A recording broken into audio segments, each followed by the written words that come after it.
The following program is rated MAL. It contains strong language and is intended only for mature audiences.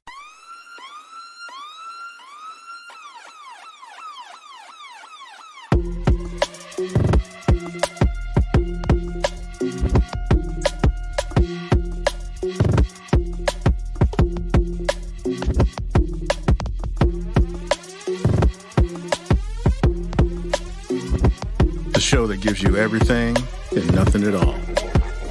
That's everywhere you don't want to be. It's Ruben, Mo B, and on the ones and twos, AG.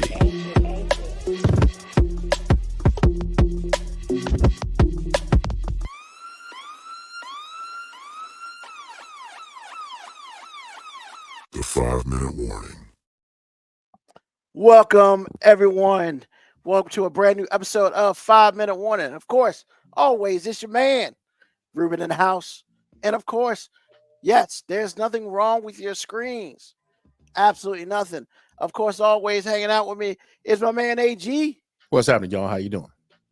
And you know AG's at the bottom of the screen because this weekend we got a couple of esteemed guests. The first, of course, who is here, my man, my mellow, my mentor, Marcus J. What's going on, brother? Yo, what's happening, brothers? How y'all doing? Good. Man, It's good to see y'all. Fat and black, baby. Sir. That's all I do. Fat and black. That's how I do it. You are very fat. You're very black. That's Not right, much that's has right. changed. Gentlemen, give me a second. And as you just saw, Hey, Grizz, what's up? Popped it to the screen. I think he's getting his audio ready. My man Jay Grizzy Green. Can you hear me? He's typing away. He's like, I'm here, but I'm not. But I'm gonna be here. And he's looking at us. So he gets stuff together. But so Moby, of course, as always, will join us fashionably late because that's how he do. But once again, for the last all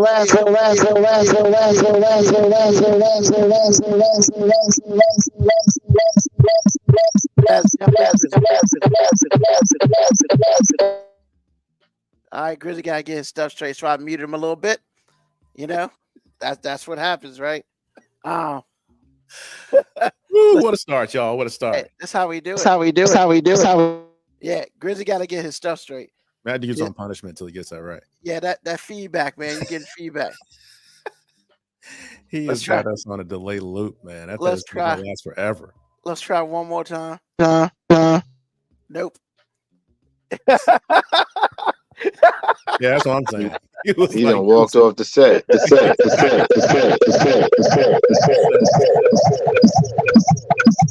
do you keep getting this guy to jail? My bad. I'm sorry. Come on, man. He's just promoting this. What are you doing?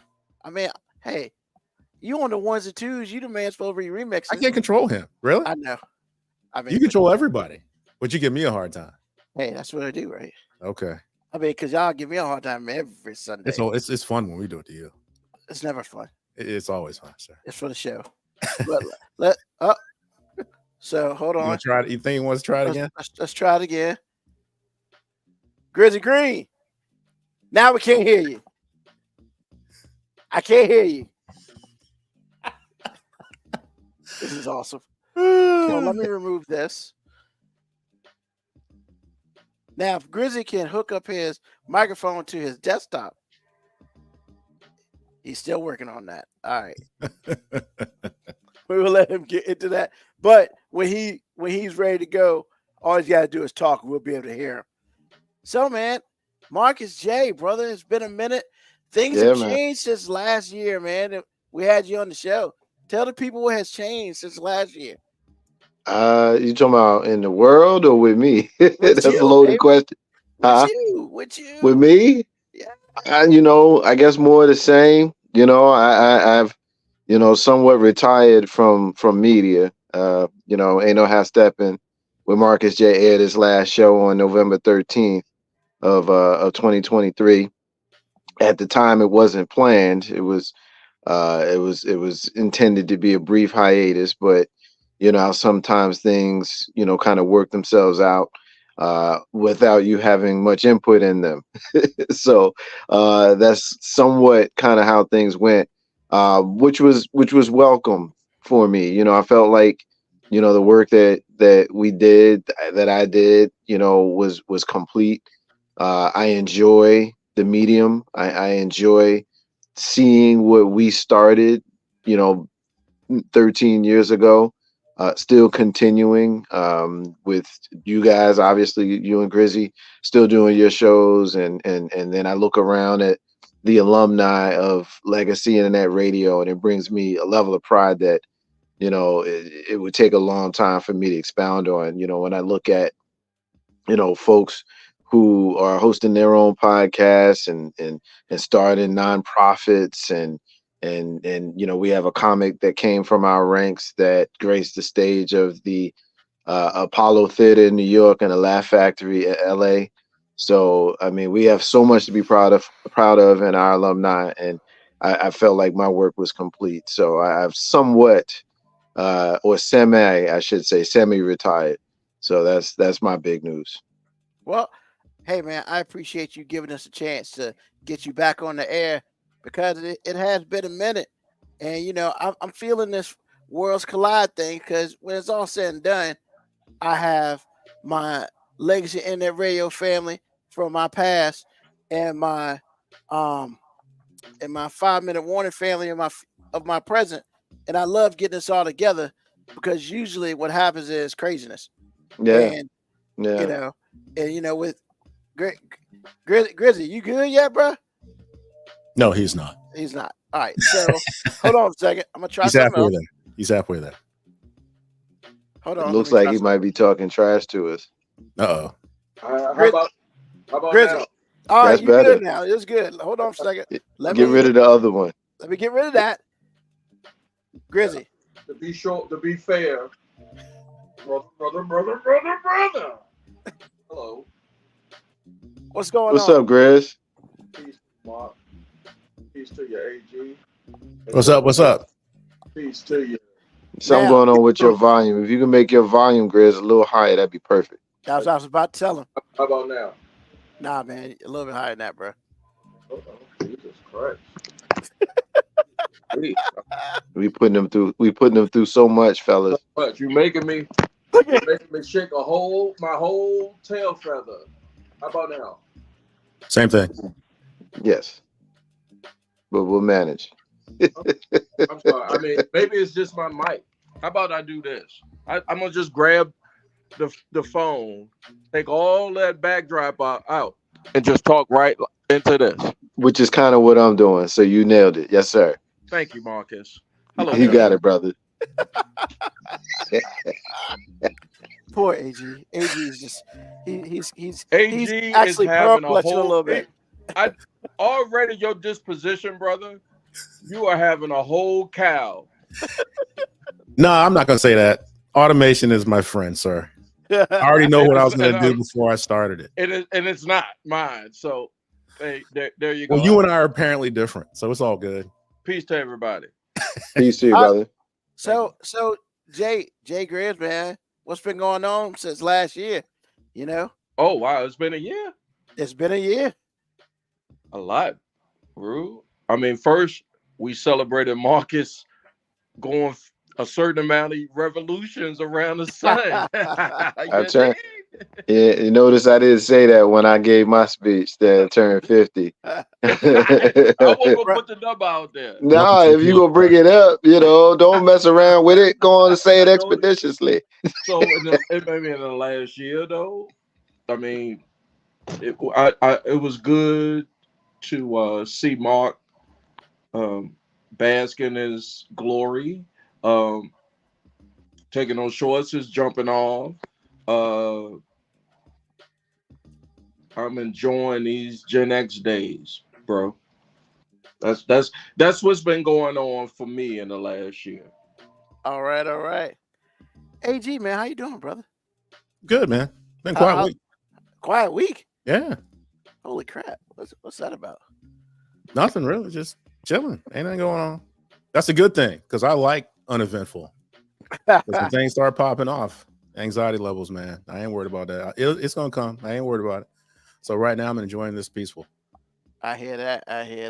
What's up, Black Morticia Adams? What's going Black on? Morticia Adams in the house. a regular listener. Thank you for listening again. Yo, I mean, before you get started, Rube, I got a couple questions. Yeah, go for Marcus, what do you like about retirement? I don't know how to do it no more. You don't know? What do you mean? I mean, that's simple. I don't have to do it no more. Oh, you don't have to do it anymore. Okay. Yeah, you know, and I said it very abruptly to kind of make the point of it got to be work. It was no more like fun, so I don't have to do it anymore. You know, and that's the short answer. The longer answer, the more grown up answer is, to be honest with you, I got to the point where I was shouting in the wind. You know, you still got people walking around thinking Donald Trump is a good choice and Kamala ain't black. I don't have the energy to argue with those people no more. I don't. Can we talk about real stuff, or are we going to talk about nonsense? And it just got to the point that a lot of the larger conversations were beginning to delve into the nonsense. And then it got to be work, and I just didn't want to do it anymore. So, is there anything you miss about it? This part, like, is Grizz can tell you, and Big Rube could tell you, all I ever wanted to do was the work, like the work of talking to the people. That's all I ever wanted to do.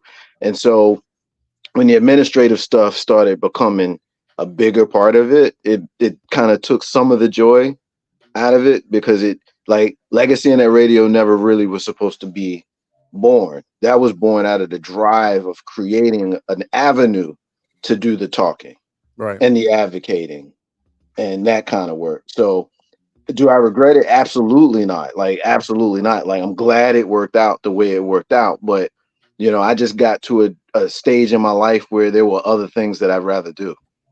So that's how I got here. Well, my next question is which is Jay,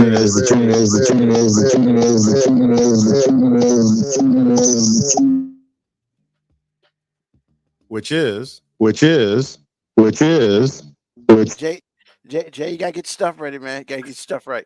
Can I ask this question? I'm gonna ask the question. Yeah, I muted him. But I wanted to know what he likes about, because that, with respect to Marcus, it's like he's got a fledgling show. So what does he like about being the band leader as opposed to being a hired gun? Just is that for Grizzy, or was that for me? No, that was for Grizzy. But I just want to put the question. I'm here. I'm here. Did you hear what I said? Yeah. What is it like to be? You're the guy now. So what's that like? He started off the guy. He was the guy when we started. Yeah. Oh, really? It's a different stage. I mean, in the beginning, I was launching the radio internet thing off of stand-up. It wasn't, I didn't even think, and Mark and Rube can probably speak to this, we didn't think it was going to do that. Okay. The whole lane, right? We didn't think it was going to do that. And so, I don't feel like I'm the guy, or I'm taking the baton. Again, I guess I'll piggyback off what Mark said. I did it because, and I'm still doing it because it's just fun. And once it's the work or the administrative part of it, the post-production, the edits, all that starts taking the fun out of it, then I'm done. I'm good with it. Okay. What I would say this, can I add? It always for me was the candy store. Like, you go to the candy store for the extra piece. You don't go there to get sustenance. You go there for the extra piece. That's why it's called the candy store. So it was just always the spot in my day or in my week that I knew I was going to get to hang out with my friends. I knew that I was going to have an open and fair outlet to say what I wanted to say, because I created it, because I wasn't going to get it nowhere else unless I created it. So there was a power that came with that, the power and the joy that came from watching other people do the same thing with that same glee in their eye now that I had a few years earlier. As I mentioned earlier before, like, when I see the alumni, that's just the part that really, really gets it for me. So it was never really like we were band leaders or anything like that. I think when we first started doing this, there weren't a lot of people that was doing it. Like now, all you got to do is stand on a corner, pull out your cell phone, and you can go live. But it wasn't like that when we started doing this. And so, it was just a really fun time to spend with the homies and talk about the stuff that they want to talk about just as much as you do. So, and then people actually listen to us like, wow, y'all care what we got to say? So there's that. Okay. So you said something about Grizz, you said something about post-production. Is that a problem? Do y'all have people that do that for you, or do that fall on you? It's a lot if it's a 1 or 2 man show. Like it can be, Mark can speak to this a little bit. You become a perfectionist, you become obsessed or distracted by making sure your product looks like you want it to look. I'll give you a perfect example. I'm on Mark's guesting on Ain't No Half Stepping. We talking about Lindsey Graham, and Mark could speak that. Mark knows where I'm going with this. And I dropped some crazy reference. And Mark looked at me. I ain't never seen this man look at me like this. He was like, yo, bro, don't say that again. His brand is Ain't No Half Stepping and with Marcus J. And I knew that. You know what I mean? Okay. But at the same time, it would have been hard for him. Now he's got to go back into, if he wanted to, because it was live, you got to go back and edit, and that takes 2-3 hours, that piece out, because your homeboy or a guest and said something that doesn't quite represent what you're standing on. You know what I'm saying? Sure. So when editing, I mean, it's a business. It's a business if you want it to be a business. Like we were saying, like if we're doing this just to hang out with our fellas and and have a good time, that's to me where I'm at in doing my content. That's a plus. For me, I'm trying to see how I can make it look just on that up. I'm just trying to take it as far as I can. I say I don't leave no meat on the bone. Yeah. Okay. That's where I'm at with it. So I try to dot all I's and all T's, and I got an ear for listening to folks who are telling me Mark is one of the guys. He'll let me know straight up, like, yo, that was whack. Just to piggyback on that piece, one of the things that kind of bogged me down towards the end for me is that part, the post edits and things of that sort. Like, we always traded off of it being live, and no matter what came with that, it just came with it, whether it be technical difficulties, whether it be difficult guests, whether it be the inevitable brain freeze that you're gonna have, caught up in a thought that you can't quite, articulate the way you like it to.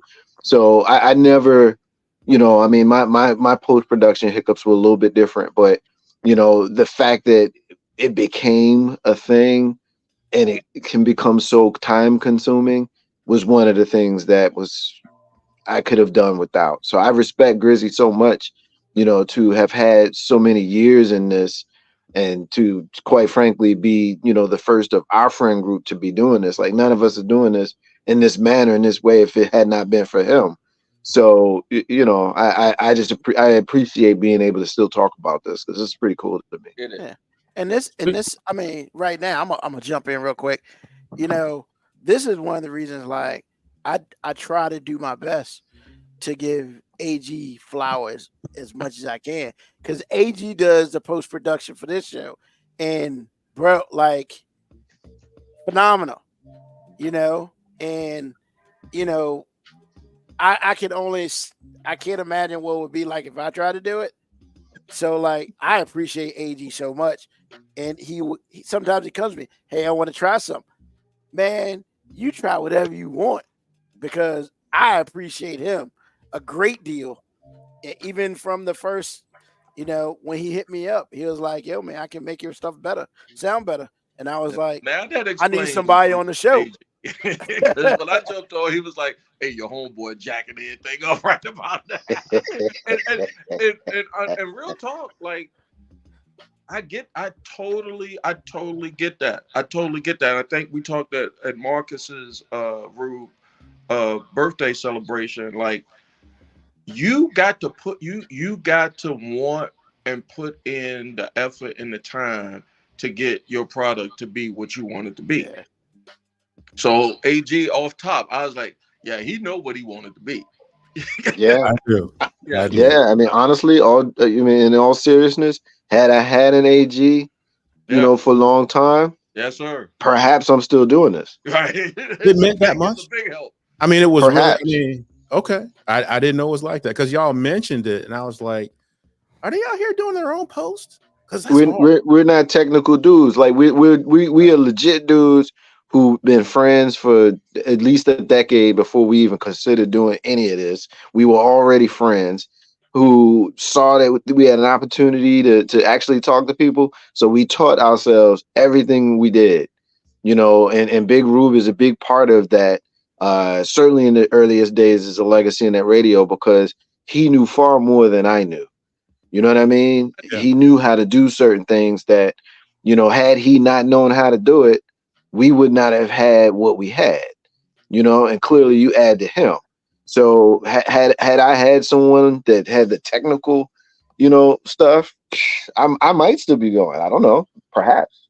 And straight up, without AG, and this ain't no shout out. This ain't no like killing or anything. I'd probably still be on Anchor or not doing this shit. Like myself. I'm telling Thank you, AG. Like, yo, I mean, I appreciate that's that, like Rube. you got an Yo. AOL disc Bruh. in the mail or something. Rube. It means something. It means something. When, does. the best combinations are the combinations where two people will come together with completely different skill sets, but they have a common ground. Like when Legacy and that radio was created by Big Rube and me, that's what we had. I was comfortable kind of being the face of it. He was more comfortable, doing some of the things behind the scenes, and they were equally important. Like we couldn't have done what we did, had we not been doing it together. So it's the same. It's the same with you guys. It seems, because the technical stuff just got further than what my skill set was, and frankly, I wasn't quite as interested in doing that part any longer. Let me pick up on that again. Speaking of Mark, because he went with me when I was screening places. AG to like sets and stuff, like office space, right? And I even hired, and the videographer was great, right? Like I even out of my own pocket hired a professional videographer, a professional editor, and all that stuff, and just the cost was just tremendous, but it looked magnifique. You know what I mean? Yes. But what he did was he was like, look, if you're really trying to do this, and I know what you're paying me, so this is what you need to do.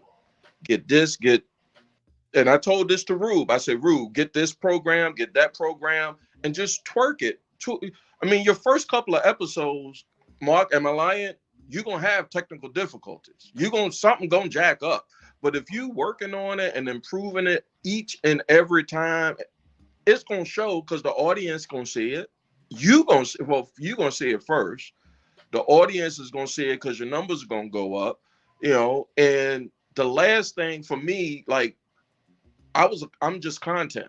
That's all I wanted to do. I just wanted to be funny on air or talk about things with the homeboys. But then when I saw all of this, I was just like, oh my God, I don't want to deal with it. But now that I'm in it, it's like picking up a golf, going golfing for the first time. It's like you like, yo, I don't really want to rock with that. But then you like, yo, it's a challenge at this point. Like, I want to perfect it. So yeah, it's I'm gonna do this until it ain't fun no more. Right. I get that. Thank you. I appreciate y'all, man. Everybody that does post for real, we don't get talked about. Nor should we. If you're talking about your post person, something's wrong. That's for starters. Yeah. But I do want to say, especially for people who do podcasts or turn their video podcast into a podcast, audio only, doing that right matters. because people are really tuned in to what you're saying, and if they can't hear what you're saying or something's distracting, they're gonna just shut it off. Yep. And if you're saying something important and nobody heard it, then nobody heard it. So for all y'all people out there to do what I do, it matters. It does matter. But I appreciate y'all throwing some love my way. Ruben always does. So yeah, it's kind of cool. I never heard that from people who create content. Ruben throwing knowledge or love? What? Ruben ain't throwing no knowledge to you, brother. Hell no. No. You know AG who else is I want mad. to? You know who else I'd like to give a shout out to, if I may? Regular listeners, like the regulars. Oh man, like those be the ones that I'll be honest with you. My regular is a big part of the reason why I was 12 years and not 10. Because when I did that live show to celebrate our 10 years, I could have walked away right then because I was at peace right then. You know what I'm saying? But we continued for a couple more years, and it was largely because I would get people. We take a week or two off, and my phone's ringing like, "Yo, you ain't do the show tonight? Why you ain't do the show tonight? What's up?" I was looking forward to the show. Like I set my weekend I set my night for the show tonight. You know, and people. So I know you got regulars like that. I know you do. And so peace to your regulars, and peace to the folks who come to listen to your show every single week, and the ones who may not have the opportunity when you live that pick up during the week and catch up. I mean, y'all are the reasons why we do this. So peace and love to the regulars, to this show and all of our shows combined. Peace. Oh, Yes, most sir. definitely, man. I mean, our regulars, we love our regulars. I feel like some of our regulars know me more than I know myself.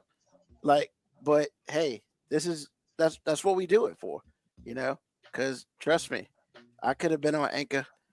I don't know if I'd have did it for 5 years, but damn it, man. Like, Man, that first episode, bro, I was like, come on, bro. yeah, I've seen you at family gatherings. What are you doing right now? yeah. Boy, man. Look, man. Look, I'll just say this, and then we got to move on. Hey, look, people, if there's stuff you want to do, yo, I'm telling you, if you know people, you don't have to do everything by yourself. Get help, or if somebody offers you help, say yes. Take it. Lord knows, say yes. 2024, man. It's hard to do, man. And you know, it's just because look, when it's all said and done, I can only talk about myself for so long. I'm lucky enough to have 2 other people who talk about me. Probably So much as fun. fast as I would talk, and see, listen to that. So much fun. I mean, You kind of bring it on yourself, though, man. But so much fun. I mean, but he couldn't make it. Nah, he's always fashionably late. But I know he had a meeting today. I know he had. Oh, he be running on some CPT time. Oh, Jesus! I mean, he know that. We good. Well, since he's not on the show right now, I can say this. I can't say it in his presence, but you know, Johnny Franchise can show up late and it's cool. Yeah, it's cool. Saying, Oh, he got it like that. I'm gonna tell you. He does. He does. Yeah, When you can make all the throws, you show up when you want to, sir. Oh damn, he QB1 in this joint. Exactly. Okay. Hey man, and he won't let us call him the franchise because we used to call him the franchise. Used to irritate the crap out of him. But I'm saying right now, if that guy's missing, we have a different show. I promise you, we do. So he can be late. Okay. So first of all, you know, shout out to Black Morticia Adams. She gave us love at the beginning. Shout out to Britt. That's Jay's co-partner on Taking Those Shorts podcast.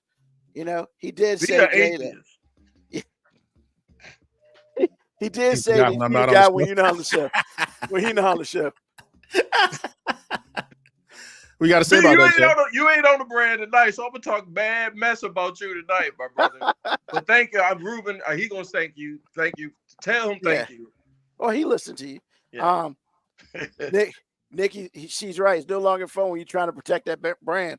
And I mean, you know, a lot of us get into this for different reasons, but then you realize that, oh shit, like this is what it is, you know? So, and I would definitely say on this show, we have probably remade ourselves like Chris Jericho at least 5 times. Like 5 times? Okay, at least 3. Definitely at least 3. We've changed some stuff because we used to be a PG show. Now we are.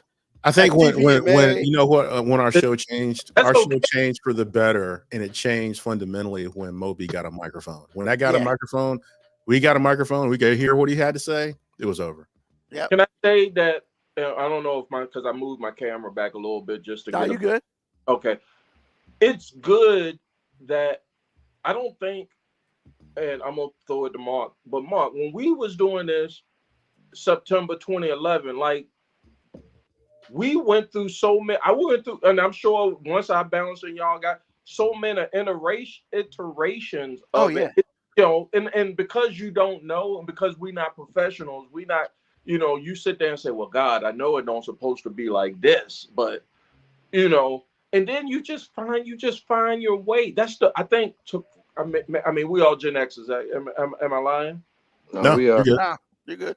That's the beauty in where we are at the stages as black men. Like we probably have made all the mistakes we gonna make in our lifetimes. If you still making mistakes out here at our age, I don't know what to tell you about you. I don't. Not If wrong. you still Very, make very interesting way to make an awesome point. like you 18 or 25, I don't know what to tell you.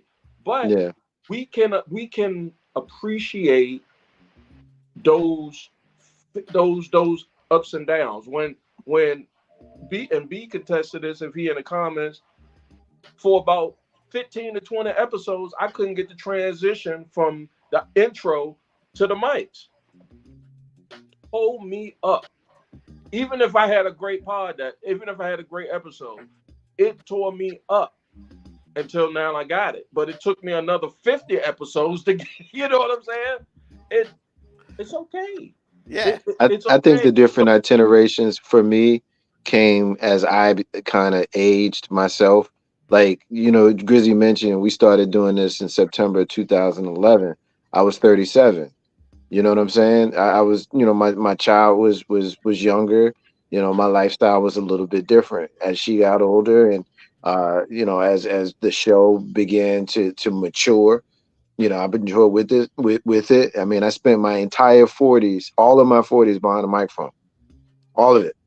All of my 40s I spent behind the microphone. So, and that was a decade. You know, if you understand the different 7-year maturity blocks that men have, you know, 42 to 49 is an important block, and I spent all of that on the radio. So I'm shifting. You know, I'm changing. You know, we are right in the middle of Barack Obama's presidency when we start, you know, and we come all the way up to Trump, you know what I mean? So the country's different, you know, our motivations is different. You know, we did radio through COVID and January 6th, you know, I discovered yoga while I was doing radio. So you talk about shifts in itinerations of the show. For me, my show always took on my personality, how I was feeling, what was going on with me. It was called Ain't No Half Stepping with Marcus J. I'm Marcus J. So you come into it knowing that we're going to talk about what I want to talk about. Now, usually, for the most part, I was blessed with the, you know, discernity to choose good guests. And so it was no longer about me. It was like, yo, who you going to have on this month or this week or whatever. You know, I went through my militant stage where it was all fist in the air, and that's all I ever wanted to give you. You know, I went through a softer period where, you know, it's kind of the stage that I'm in now. So I love this question. I love this question.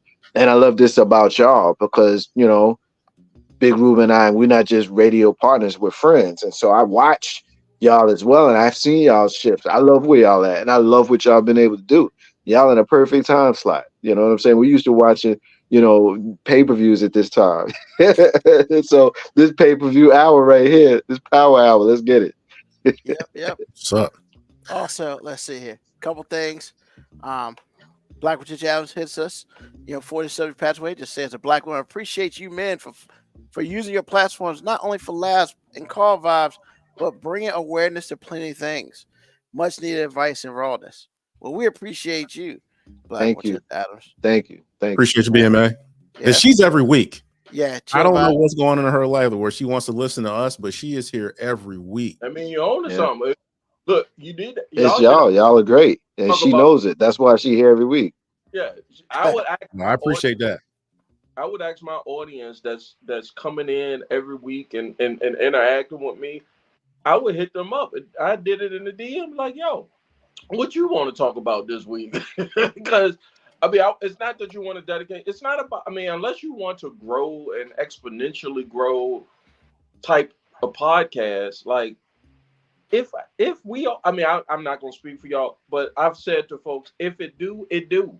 I just know as long as I put it out, like, I'm okay. When I put my head down at night, I said, okay, I did the best I could. At least I got a better transition from intro to, you know, I dot my I's and I cross my T's, but I don't let it dominate me till that's going to ruin my whole, because it used to ruin my whole freaking week. Right, Mark? Yes. It did. We'd be having conversations, you know, several days later. I'm like, dude, you know, give yourself some grace. Yeah, thank you. Hold on. Mo? This dude just walked in the building. Mo B in the house. Has arrived. No. Elvis, what's up, brother? Hey, you QB1, my G. Hey, man, I told you can't say that around here, man. What you doing? You're killing me right now. You cannot say that. Look, I said that and said, where is Mo B? And AG say, yo, just like not Cactus Jack Mark, I want to say, who said it? Sid Vicious? Sid Justice? He come from he can show up anytime he damn well please. I said, hold on. Hey, I'm not late. Y'all niggas just early. And this is why he can show up. Hey, Grizz, this is why he can show up late. This is why he can show up late. I got a red Solo cup too. Real quick, I gotta give Mo his flowers, because when y'all came to the spot, I immediately saw what time you was on. You with the shits. And I was so, guess what, guys? First of all, Mo, I apologize. I gave you some yak, and it was whack. So next time you come through, I got, and then the whole episode is one of those episodes where if you don't know your mixing board correctly, we recorded that whole mixing board in a special effects mode, like a voice change, like a what's that artist that does the auto tunes? We did the whole episode in auto tune. Y'all don't know that, but I knew it. Okay. Oh, Jesus. So that's, if you haven't seen the clips of y'all, so y'all got to come back. AG, I hope you do. I hope you come, because they told me you couldn't come last time, but I hope you do. And I've gotten better, guys. So hello, Mo. What's going on, y'all? I actually apologize for being late this time. I had a previous engagement. We had a coaches meeting, so I was talking about the future of our organization and how it doesn't look bright this year, but you know, we're gonna drink and make it good anyway. It doesn't look bright. Hey, look, man, I don't care how good you think you are as a coach. There is no replacement for talent. True. I got what I want to say, but my son's midget team was 1-8, 1-9, 1-10. But they was, I mean, I'm gonna tell you, there was some bad Jones out there though. Jeez. So, by the way. So yeah, and Brent said Moby does his thing every week. So, one more. If Marcus J wanted a MJ45, we know a guy for that post stuff. I appreciate it. That would be I've offered in the past. This offer still stands. I'm not trying to drag you out of retirement, but I'm just saying I got you. I appreciate it. Thank you, man. That's a wonderful sentiment. Thank you. And Blackmore Teacher Adams said, "Baby, I'm gonna work every Sunday night. I got y'all hooked to the speaker. I got my whole unit ready for 9. We love it here." Regulars, man. You gotta love them. Hey, man, that's awesome. That's awesome. Mo B, peace to you, brother. Peace to you. Happy retirement, man. You know. Thank you, brother. I was Thank you. talking to Ruben before, like earlier this week, and I was just like, yo, man, like I know we don't talk about it, but we are 100% descendants of what you and Ruben started. The whole legacy internet radio and everything, man. I'm like, yo, man, we are that's an ancestral type platform to me. I will always hold it in high regards like that, man. So I'm glad you're enjoying your retirement. But if we can get you out here to do this every once in a while, you get to make them WWE Hall of Fame appearances now. I, man, I appreciate that. It's funny that you make that analogy because we all do speak wrestling. We speak wrestling absolutely. So I know the praise that you just heaped upon me as we speak in kayfabe. So thank you. I appreciate that, man. I never really thought of it that way. I appreciate that you guys kind of creating the link because there clearly is one through our brother Ruben, and I shared love for him and respect for him. So and I like y'all. It's I think a lot of times these shows really work when you look at the talent and you look at how they rock with each other, and you clearly y'all guys get along with each other, y'all like each other, and that comes off. You can feel that, and you want to be a part of it. And so that's why when y'all call me, I come. I love to be with y'all, and I enjoy the camaraderie, and quite frankly, I do enjoy knowing that we all come from the same crew. So peace to you on that. Thank you, bro. All right. Question for you, Marcus. I'm sorry, Ruben. I know you're trying to move forward, but y'all brought up something, and I wanted to ask you directly how this fits into your life, how you feel about it. But you do have a legacy, right? I mean, I know it was legacy internet radio, but you have actually created a legacy that's growing tentacles and branches. How does that make you feel on a day-to-day when you can turn on the radio, turn on your phone, turn on your computer, and see yourself? You know what I'm saying? How does that make you feel? Is that Prideful. It makes me feel very prideful. When I go places with my daughter and I see people that I know, and I greet them or I talk to them, it's just like, man, everybody. Like, nah, I really don't, but I kind of do, because I turn the news on, I turn the newspaper on, I look at my social media, and I see wonderful people doing wonderful things that I met at Legacy Internet Radio, whether I was interviewing them for something or they were a guest on my show, or they were a guest on someone else's show. Like I interviewed, a congresswoman, Abigail Spanberger. I interviewed, former NBA players like Rashawn McLeod, or former WNBA player like Nyree Roberts. You know what I'm saying? Like, and Nyree won a chip with the Houston Comets. I was talking about WNBA forever ago, and now all of a sudden people want to talk about it because of two great players. But that's me going down another path. But the point being is a lot of pride that comes from that, and I'm very, very happy to be able to talk about it at any time. So I appreciate the warm welcome and reception I get from you guys, and all you got to do is call me, and I don't mind getting a pop. That's what's up. That's what's up. Appreciate you, man. Thank you, brother. Thank you. All right. So this episode, we decided to do some different stuff, but we had to bring my five in the house, and the topic we've never done before. So I feel like everybody's gonna have at least one of the same my five. Now after that one, I don't know what everybody else gonna have. So this week, the my five is the best 5 booty songs of your opinion. And so I am going to not start myself. I'm going to pass it. Let's start this joint off crazy. Jay Grizzy, your top 5 booty songs.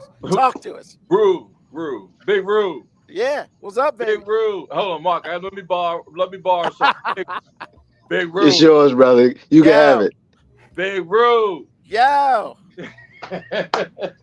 When you sent me that joint this morning, first of all, I immediately swiped. That was like, hey, fuck with that. The closer we came to airtime, now I'm on my iTunes because the way I'm listening to music right now, I really haven't listened to that type of music in quite a while. I'm gonna be honest with you. But as soon as I typed in, and the algorithm will let you know that you was on one, as soon I'm gonna give you number 1 or number 5. Ignition is gonna be controversial, but it's Ignition by R. Kelly. Now, hold on, let me explain. Let me explain. I know, AG, I know. This is a spontaneous answer. It did not take a lot of thought. It was just what the algorithm was giving me. And you got to understand, this is before all of that other stuff came out on this guy. Back in 2002, 2003, when I bought that album, 12 Play and Chocolate. You know, usually I don't do this, but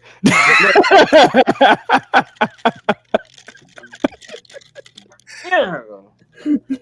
Okay. So it took me back to, and you're gonna have to, after I do my 5, and then you're gonna have to come back to me, Rube, for the 4, 3, 2, 1. But when I put that song back in, because I did a show years ago about we canceling that dude, and then I was like, yo, I went back and listened to it, and I was like, there's a reason why I was rocking with this. There was, because back in 2002 and 2003, I was out here in these streets listening to booty songs, and women were doing stuff to me to that song, and it took me to a place. So my number 5. Oh my God, man! You asked, Ruben. You asked. I'm telling you. Jay Grizzly's number 5 is Ignition, not the remix, just the first joint off the album, Chocolate Factory. Yeah. All right, hold on for a second. So let me get the one that should be on everybody's list out the way. We don't need to talk about it. I'm just gonna mention it. Back that ass up by Juvenile. If that's not on your top 5 at the concert, remember, Ruben, Juvenile. It's not on my top 5, so we're Juvenile good. said it's the greatest love song ever made. He did say that. Yes, he did. Hey, well, if my woman breaks down, back that, then it's number 1. It's a hit. Marcus, that bothers me that it's not in your top 5. It's not on my top. No, AG said it's not either. Something's wrong with you. I have other songs on my top 5. I can understand not that one being on the top 5, but we just gotta understand that it's one of the most unifying songs ever. I would agree. I've talked about that before, because when that song come on, when you first hear that, doom, doom, I don't care what age that woman is, what nationality that woman is, they come together for one song. What's going on, Jeff? How we living today, brother? Appreciate you joining the show. All right. Blackfish, I gotta put this up here. As soon as Ruben said that, my hand went to my knees. You know what? I see her ad on the screen above over here. But shout out to her. I know she y'all fan, but she finna be a fan of Jay Gray. All right, Jay, come on, man. We got 4 more to go, brother. We got 4 more to go. I'm gonna hit you real quick, and I'm gonna be real honest with you, Ruth. When you sent me that, I went to Ignition, and then I said, "Wait a minute, I can't play myself. I know who I is. I know where I'm at in my life," and I immediately went to Love Song. I know y'all, because we got 4 other brothers here. Y'all sitting there saying we talking booty song, but immediately when I think booty, I think love. Really? Yes. Okay. I am the most one-dimensional dude. I don't think those aren't synonymous, sir. I'm sorry. I ain't think love at all. I thought love. I love songs. Hold on. I don't have any love songs on my list. I think ass shaking. That's maybe because I wanted it to be a love song list. You really did. All right. Yeah, I think that's what it is. All right. So, Rube, real quick, off the top of the dome, because I'm gonna blow my list off. Pause. Luke, Look at that girl with them Daisy Dukes on. Hey. Yep, All right. yep, that's a good one. Forgot about that one. Classic. Juvenile, back that ass up. Uh-huh. I'm gonna do that one. The joint that came on BET Uncut with Nelly. Tip drill. Is that the credit card? Is that the That's right. That's a credit card swipe. Must be ass because it ain't your face. Oh, Yeah, buddy. All right. That's 4, right? Or 3? I don't know. But all I can think about is I'm going back there real quick, Rube. yeah. 2 more. 2 I think more. 2 more.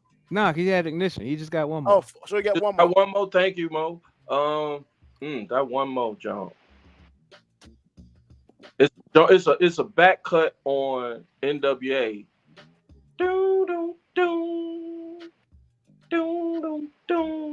Y'all know the automobile joint? Yes. It's a dirty song. It's not a booty song. It's not a booty song. But You just making up shit now. It is a dirty song, though. Booty, hold on. It's not a booty song, but you want booty while that song is playing. Thank you, Riz, Robert. I gotta ask you a question, man. Yes. It seems like all of your entries are a pathway to the booty. It's not necessarily. Is that true? Okay, because he's not giving you songs that are explicit booty songs. He's giving you because he said it. He said it. He led with it when he was like, "In my life at that moment," because the booty songs do have a moment in history. They do, and so it's just like in my life at this moment, I was this person. So all of his entries, whether they're booty songs in particular or not, lead him to the booty. Yeah, so so I accept that. That is 1,000% correct, AG, and for that I thank you. You're welcome, sir. Well, thank you, Jay. So hopefully Nikki didn't take one of y'all's that Shake That Monkey with Too Short. Oh Lord, I forgot about that. Shout out to Nikki on that one. That's a good one. That's a good one. Conservative. Respect. That's a good one. All right, AG. Well, I only had I started this whole thing this afternoon like Jay did. I was like, this is the dumbest question ever. Never. It's like, what in the world? Man, this is lazy, Ruben. This is lazy. But then I started because the song that came to mind first, because I don't spend a lot of time. I listen to a lot of sports radio, a lot of podcasts. I don't spend a lot of time listening to music necessarily. So the first one that came to mind was Sir Mix-a-Lot. That was the first one. Baby Got Back. Right. Yep. I mean, I got that one on my list too. Okay, so and I don't think it's necessarily good or bad. I just think it's mainstream. It's just like everywhere. And then I was like, I only got one, so I was like, F that Ruben. Stupid ass question. So then I was like, no, wait a minute. Then you got into it. I did, just like Jay Grit. I was like, okay, wait a minute. So actually, this should be my number one because I liked it the most, but Rump Shaker. That's a good Kids one. on Teddy Riley. That song, because I think it was like what 91 or something. That song was on all summer long. It's like that 93. song to me, because it's not necessarily just about booty. It's actually a great song. And that's So the first time we heard Neptunes. That's Chaz playing the saxophone at the Oh, beginning. really? And I didn't know that. And Pharrell wrote Teddy Riley's lyrics to that song. That's the first real appearance of the Neptunes. Check, I had baby, no check, idea. baby, 1, 2, 3, 4. Check, baby. That check, man, baby, 1, anytime 2, I hear 3. that, I drop what I'm doing. I'm not even a woman. And that was on my list as well. That Okay. Damn, it wasn't on on my list. list. How do I forget that? And then back that ass up, and that was it. That's all I could come up with. But Rump Shaker really is my number one. The only reason it's not my number one is because it wasn't mainstream enough for me to just like booty song and instantly think about it. But those three, yeah, I would say those three.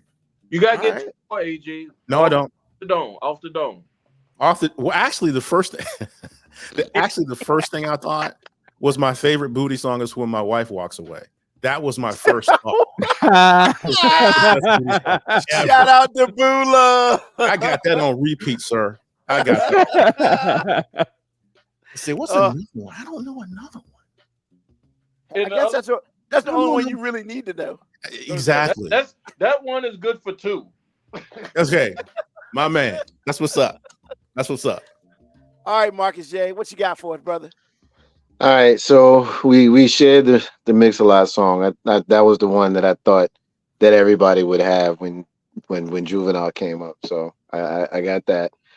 There's a Lenny Kravitz song that he has with Jay-Z called Bungie Drop, where they talking about the booty on that song. I like that song. If you like Lenny Kravitz, I gotta you go hear definitely check him out. Shake Your Thing, Salt and Pepper, and whatnot. It's always nice to have ladies talking about the booty song instead of us singing them. And then of course, Big Old Butt with LL Cool J. Oh, I thought she was gonna say who was it in it was EU off of school. Yeah. I thought she was gonna say EU. I thought you was going go. Wow. Oh yeah, I forgot about that. That's on They on the same song with Salt and Pepper. Y'all literally made my list. Y'all have already named almost everything on my list already. Yeah. Is that 5? That's 4. I think. Huh? 3 or 5? 3 or 4? I think I was 4 because you had backed that thing up already. You gotta get one and doing the butt. EU doing the butt. Doing the butt. Shake it. Yeah, that's my Ain't 5. nothing wrong. If you want to do the butt. Do you know it was always cool if you knew a girl who had the same name as the names they was naming on that song, and she actually did have a big old butt, and then you say it to her, and she get mad because you talk about her butt, but then you could just be like, "No, I'm not talking about your butt. I'm just saying the song." That's awesome. That's awesome. What about the dark side of that, Marcus? Is you know a girl with that has the same name as a woman that was mentioned in the song, and she does not have a big old butt. Yeah, that's even worse. Now somebody just put something on the screen, right? I'm a yo. That Bootylicious song, I forgot all about that, man. My wife would tell you when that song came out, yo, I used to love that joint. She looked at me like, "Why do you keep putting Destiny's Child on repeat?" It was just something about my body, so booty. Like she loved that song, man. I forgot all about it. So what was that, Jay? What was that, Jay? Michelle Williams even shook that thing for that song, and she a holy. Okay. So as far as before I go to Mo B, I'm going to say the most negative booty song out there, and are any of them positive? No, negative as in why are you singing this song? Oh, my humps by freaking you don't Black like Eyed Peas. Fergie? Bro, I love that song. Got no ass, bro. Fergie got negative ass. Well, negative. You're not wrong, but that's a great song though. My lady. And in her defense, she's talking about all the lady bumps. She really is. So I'll say this: sometimes, good message, bad messenger. Fergie, really? She ain't got no ass. Yeah, I like her. Bless her. Right. Brent Malone, Big Booty Hose by Notorious B.I.G. Yeah, B. That's my. I feel like they stole that from 2 Live Crew. Big Booty Hose. Okay, I'm done. He doesn't have any more. I mean, I've officially all 5 of my. All right, so I'll just go ahead. No, you got to go off the top of the dome, Mo. I mean, I'll tell you what my word. Doing the butt was one of them. Ow. Sir Mix-a-Lot, definitely one of them. Big Booty Hose, 2 Live Crew, that was my other one. Another one is not necessarily synonymous like for a booty shaking song, but like every time it comes on, I just remember like it was the pool party song of like the Ever Ghost Town DJs My Boo. When that song comes on, when that song come on, yeah, that's the joint right there. Yeah, when that song come on, like it's just like you know what time it is, man. Yeah, everybody like that song. Yeah. Go ahead, bend over, shake it. I wouldn't even trust somebody that said they ain't like that song. Yeah. I'd be like, what do you hide, bro? What do you hide? It's a character flaw. It's a character flaw. Character flaw. Yeah. I mean, Juvenile, Back That Ass Up, definitely. As he said, greatest love song ever written. I don't know why he said that, but he said it, and it was funny when he said it. So I'm a ride with it. There's some truth to that. Yeah, I mean, and Rump Shaker, man, the first appearance of Neptunes, man, that saxophone let everybody know what time it was, man. You heard that saxophone at the beginning. I got an honorable mention. Okay. For the new age cats, these babies out here, I think either Meg or Glorilla or one of them other things say, oh no, Sexy Red. Nope, you can't talk about her. I will mute you. By the way, hey y'all, hey look, it's in my 5-minute warning family. Look, hey, I still ain't listened to her yet. I still ain't listened to her. Hey, Listen to Rue, I ain't saying, but you see I walked off camera. I will mute you. pass. I will mute you. Hard pass. Hold on, we got to be fair to her. We got to be fair. No, we don't. No, we don't. Dude, No, we don't. Whose show is this? Dude, On your guys. show, you can talk about Sexy Red. We don't talk about her on this show. Hold Wow. on. Actually, we've Hold talked on, about her hold on, plenty on this show. It just ain't never hold been on, positive. hold on. When we was coming up, didn't our dads and our moms say that you listening to some heathen music, what you listening to, that hippity the hoppity and all that? Now, they might have had a point. They might not have had a point. But we was going to listen to what we was going to listen to. I got 3 kids that then grew up in that age, and they listening to Sexy Red. And Well, then you listen to her with them. We're not going to listen to her here. I don't listen. That is your fault as a father. I know you gonna do it. I don't listen to it with him, but I understand. Don't lie. He be in the car pumping Sexy Red. I understand. You know all the she's words. saying she gotta let it. This is what I told my kids, right? I got 3 men that I done raised. I say, son, if she got to lift that thing up to make it breathe, you don't want to go in that. Oh my God. First of all, the fact that your kids listen to Sexy Red and they grown ass men, that means like if they bring it up, that deserves a slap in the face. Or We've all been there. Don't do that. No, Ruben. I'm gonna say that is disingenuous because Do that. young men at that age are slaves to one thing. What do these young ladies like? And if that's what these young ladies like, they are going to tolerate it enough to make sure that they can get to their desired destination, which is usually somewhere between her legs. Like I'm just saying, like we got to at least be genuine about it. Like I ain't got to say if he's listening to it in the car by himself, that's a problem. But if he knows the song because when she's in the car, she want to listen to it and he got to tolerate it. Hey man, as a married man, I've tolerated a lot of shit I don't necessarily like because she likes it. Like this?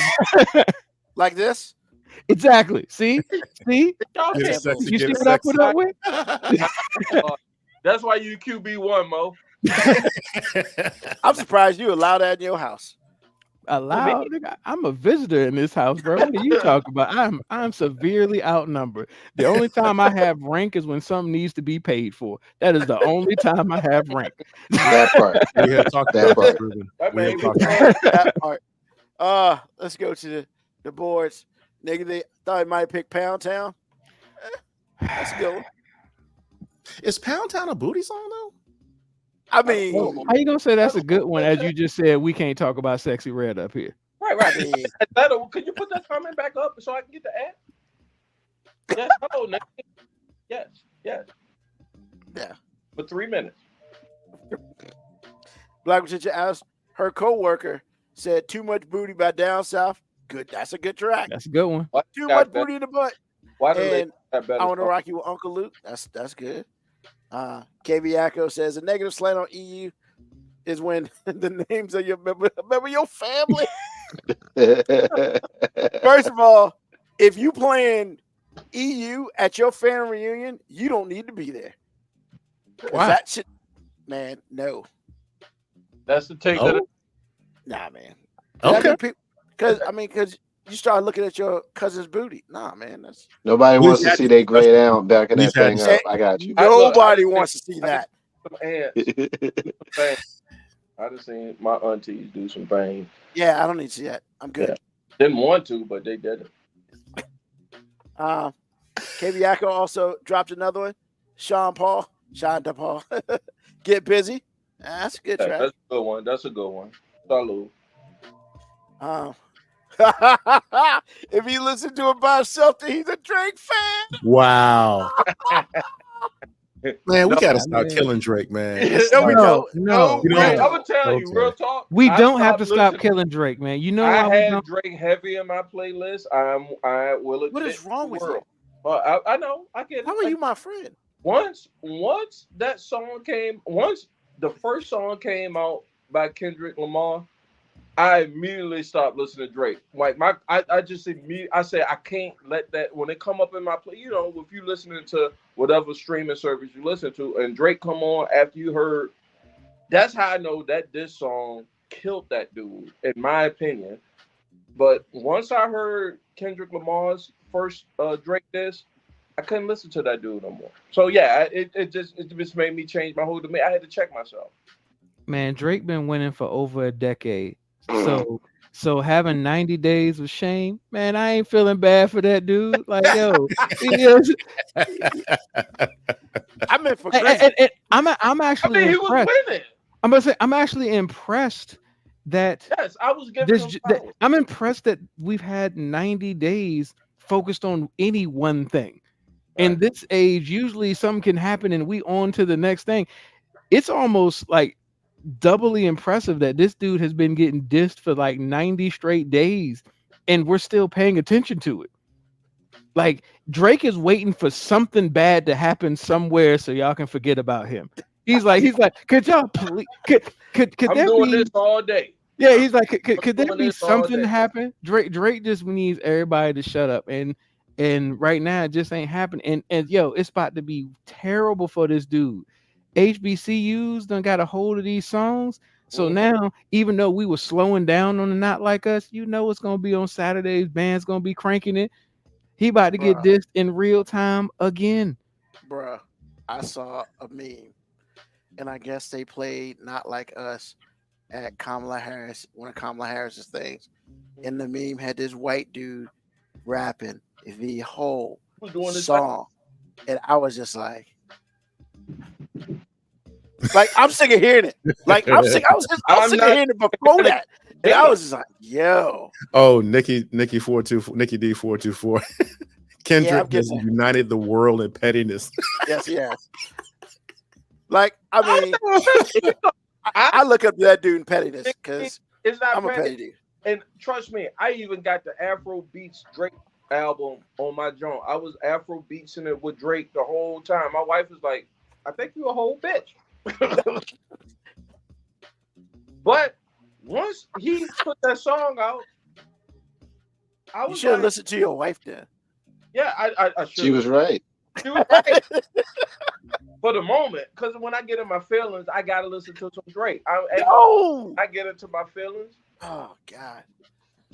Let me just say this: there's nothing that could ever happen to me in life that would make me ever want to listen to a Drake song. Like if you wanted to torture me, if you legit wanted to torture me, you would put me in a room and you would handcuff me to the chair and just play Drake songs. I'll tell you whatever you need to know. That's how you torture me. Marcus, that's give me like shoes 2 sizes too small. I'll wear them all day. Just don't make me listen to Drake. You gonna have some coins, Marco? I had the coins. Just don't make me listen to Drake. Please don't. Good music. That's how you get me. Like you see me in the interrogation room. Like the Freedom wouldn't even do it. Just don't make me listen to Drake.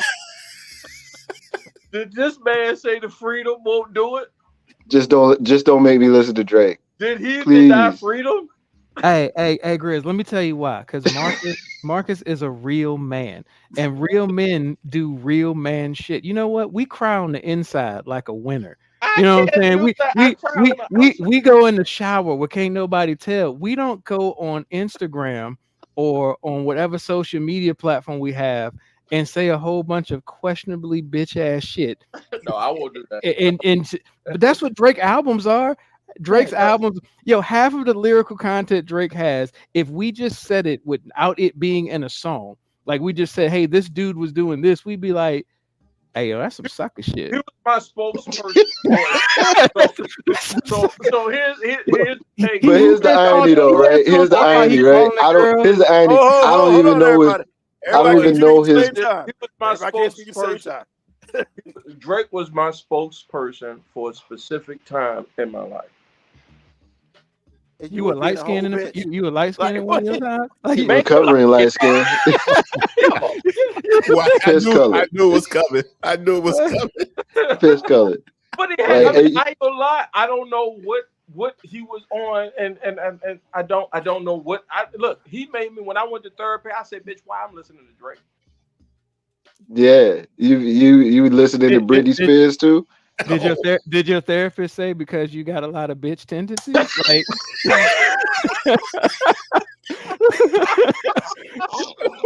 Like, like I can't medically diagnose you as one, but you do have a lot of. Oh man, you might be eligible for some compensation. Hey, Mo, what she did was she didn't say it, but the look that she gave me, it was she spoke to me telepathically. She didn't say it, but the look gave me. She was saying, "Yeah, you might be that nigga." I mean, did she give you a disappointed look? Yeah. Did she just look disappointed?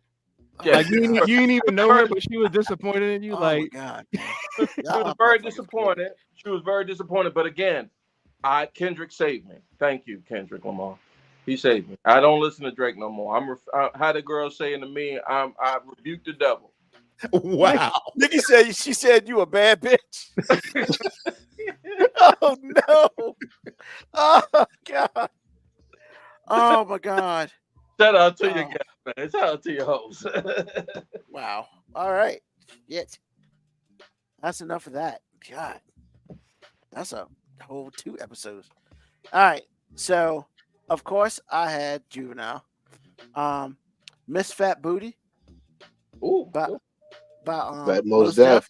Yeah. See, I don't think of that as a booty shaking music, but that is a fucking great ass song. Hell yeah. So fat That's a great from the ass song. front. He was 30, though. Ass so fat Going you back can see it from the front. Yeah, That line alone was enough for me. Yeah.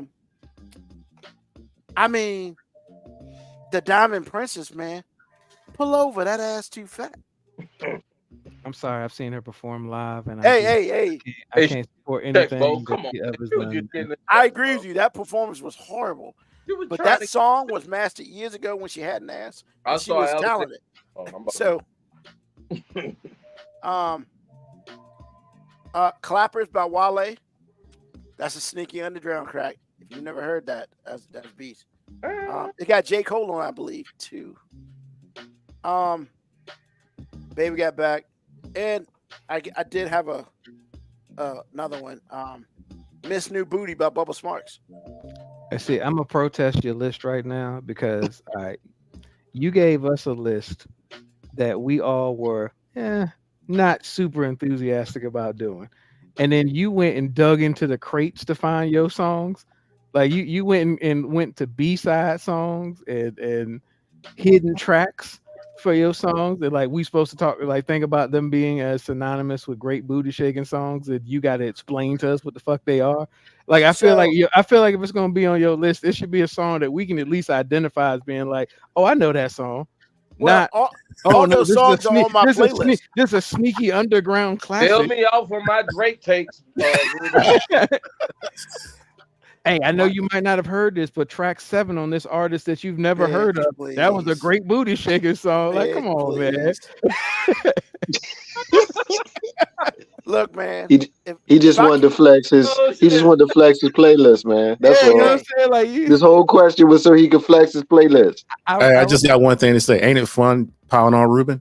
It's fun, ain't it? It ain't no fun when the rabbit got the gun.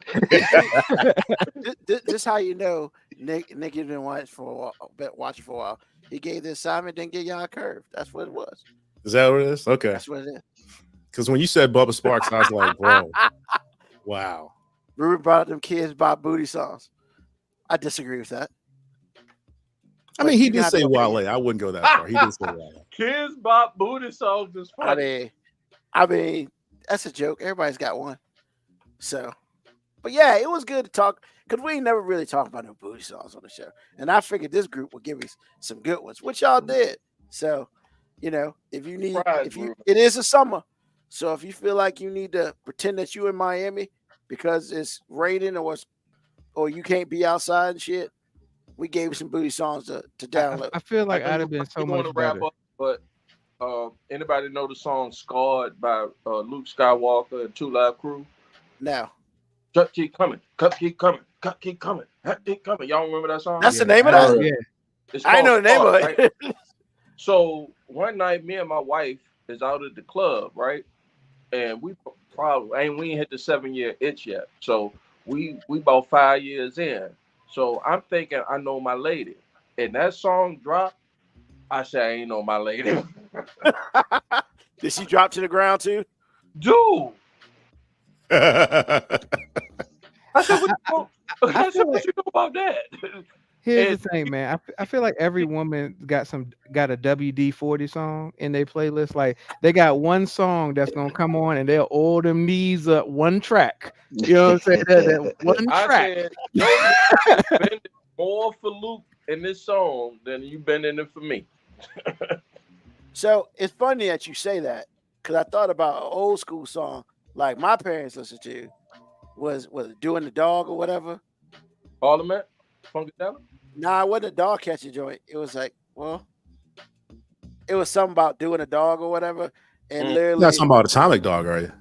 Atomic Dog, yes. Okay. Yes. Okay, yeah. Yeah, that's I love that. Anytime that jam come on, I really love that. Ruben, I hate to tell you, but your folks did LSD. I mean, they did LSD. I don't know if they did LSD, but I'm pretty sure weed was smoking. I couldn't imagine Aunt Shirley they did down something. any kind of way they like listened that. to the Parliament fucking thing. I can't either. But I mean, as Ludacris said in Fast and Furious, I had a different life before you knew me. Let's leave it at that. So, let's see. Have them Meg knees for all the 3 minutes, then pain all week at work. It's me. I'm that woman. I'm just saying, every woman got at least one song that, like I said, they go back to the future of them knees real quick, and you know, say the next morning they might regret it, but I mean, in that moment, so sometimes you just gotta earn it, and then you gotta deal with the repercussions later. Which Jay Grizzy did a really good job of spinning us into our next question that has absolutely nothing to do with me because I'm not married. But the rest of y'all are. So the big question of the day is, when did you know that you found the right person that you wanted to be with? And Grizzy just left. He's fixing some stuff. So we'll start with Mo B this time. When did you realize that your wife needed to be your wife? When she tolerated me. I mean, that's a hard thing to do. I mean, no, you gotta understand what I mean by tolerating me. Like, she met me in my prime doggish, hoish activities, and she tolerated me, and then interested me enough where I didn't keep doing those same things. So I don't know if it was a conscious moment I just knew subconsciously I was moving different. And once you start realizing you moving different, now you just swimming against the current now, man. And I won't go swim against the current, not when I could just ride this wave.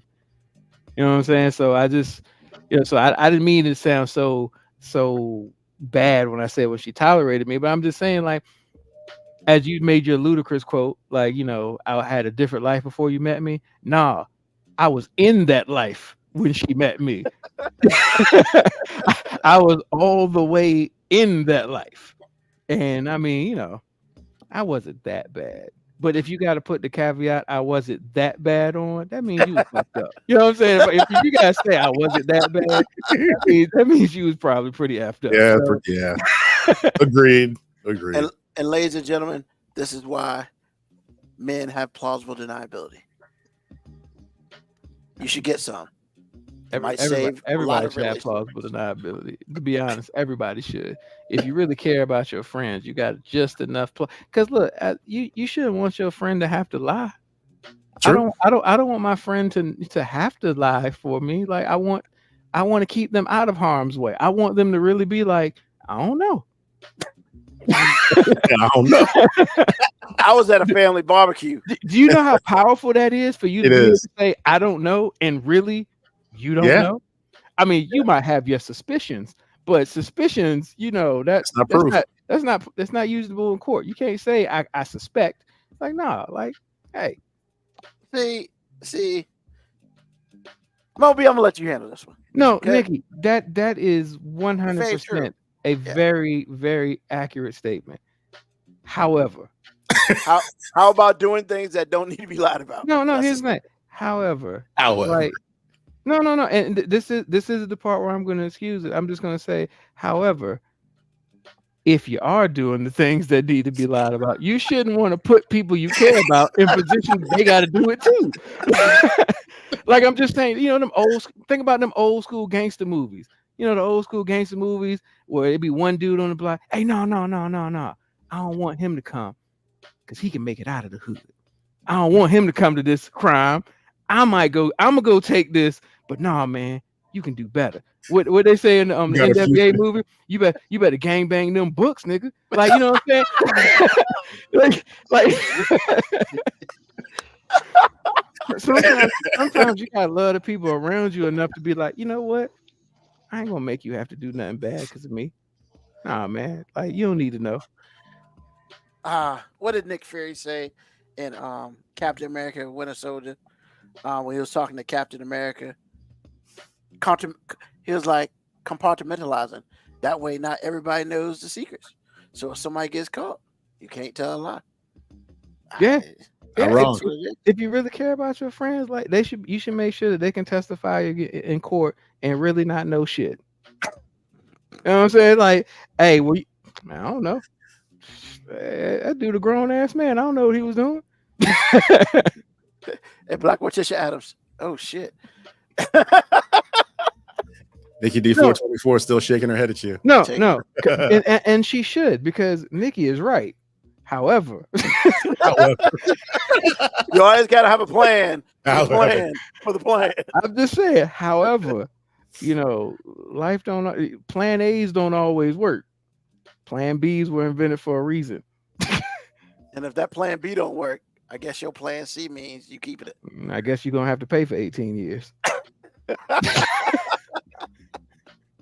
Wow.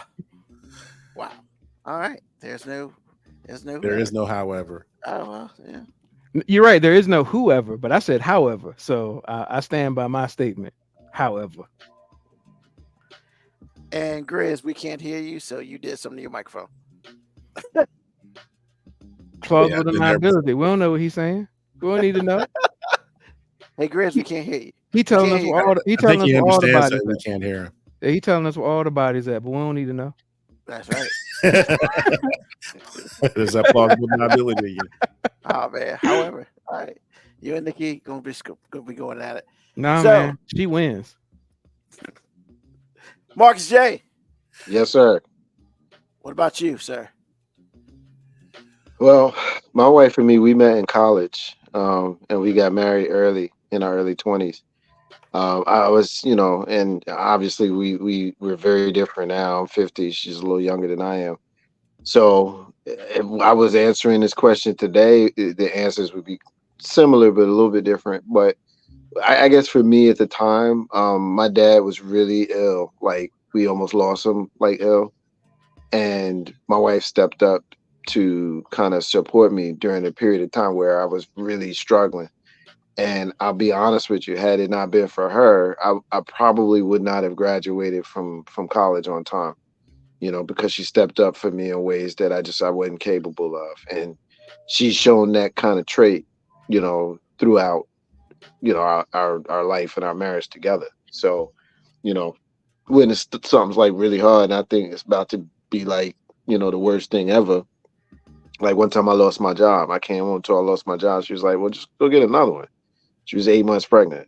Like, I'm thinking it's the end of the world, but she's just go get another one, you know. So she's got a way of just kind of, you know, snapping me back when I'm thinking that it's the worst time. So, you know, you go through all kinds of stuff. You know, I've been married 25 years.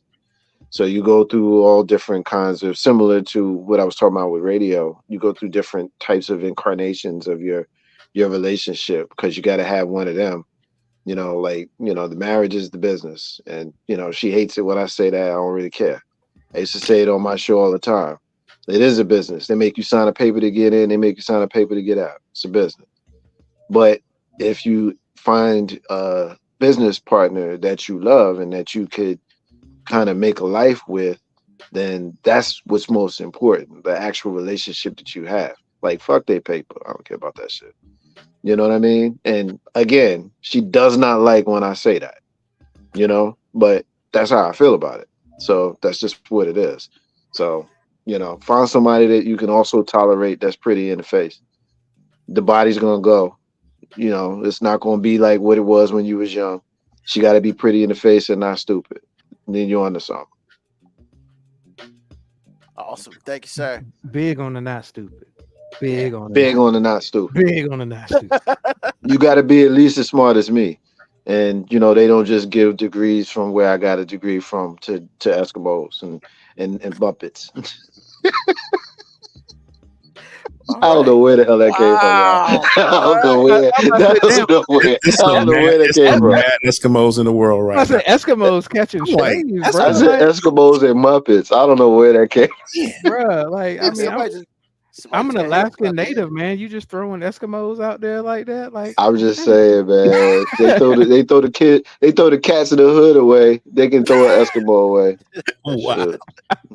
This is cold. I just went off the rails. I don't do that often. See what retirement does for you? All right. Grizzy, you back with us? No, you're not. No, he's not. Jeez, this guy. Hold on. Jeez. Do you have him on your end, Ruben? I mean, yeah, he's on. Okay. He did something on his end. So I was wondering why it's so quiet over there. I was like, what? And then he couldn't. Yeah. Okay. Hold on. Grizzy. Oh, never mind. Hold on. Wrong thing. There you go. I was waiting for you to let me back in. Can you hear me? I mean, yeah, my bad. I must have unlocked the wrong thing. No, it was me, Rube. I had to switch my Now we can't hear him again. Now we can't hear you. He's so trying to get it so that he ain't got to hold the phone that he be messing up the sound. Can you hear me now? Yes, now. Good. Stop moving it. Stop touching it. I won't touch it no more. I've heard that too many times. Pause. A lot of pauses. Yeah. A lot of pauses right there. All right. Oh my God. So answer the question, Grizzy. Answer the question. You got to give me the question again. I heard it, but I was too busy paying attention to Marcus's great answer. Because it's hard to follow Marcus in anything. Okay. So when did you know that you found the right person that you wanted to be with? I had to I got off of Black Planet first. God.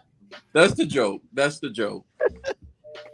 I But mean, real talk, that. you gotta I heard Marcus say something about you gotta find somebody that you can tolerate. You know, toleration is a lot. You gotta figure out where what you won't do and what you will not do, what you will allow, what you won't allow. And you got to find somebody it's a sweet spot.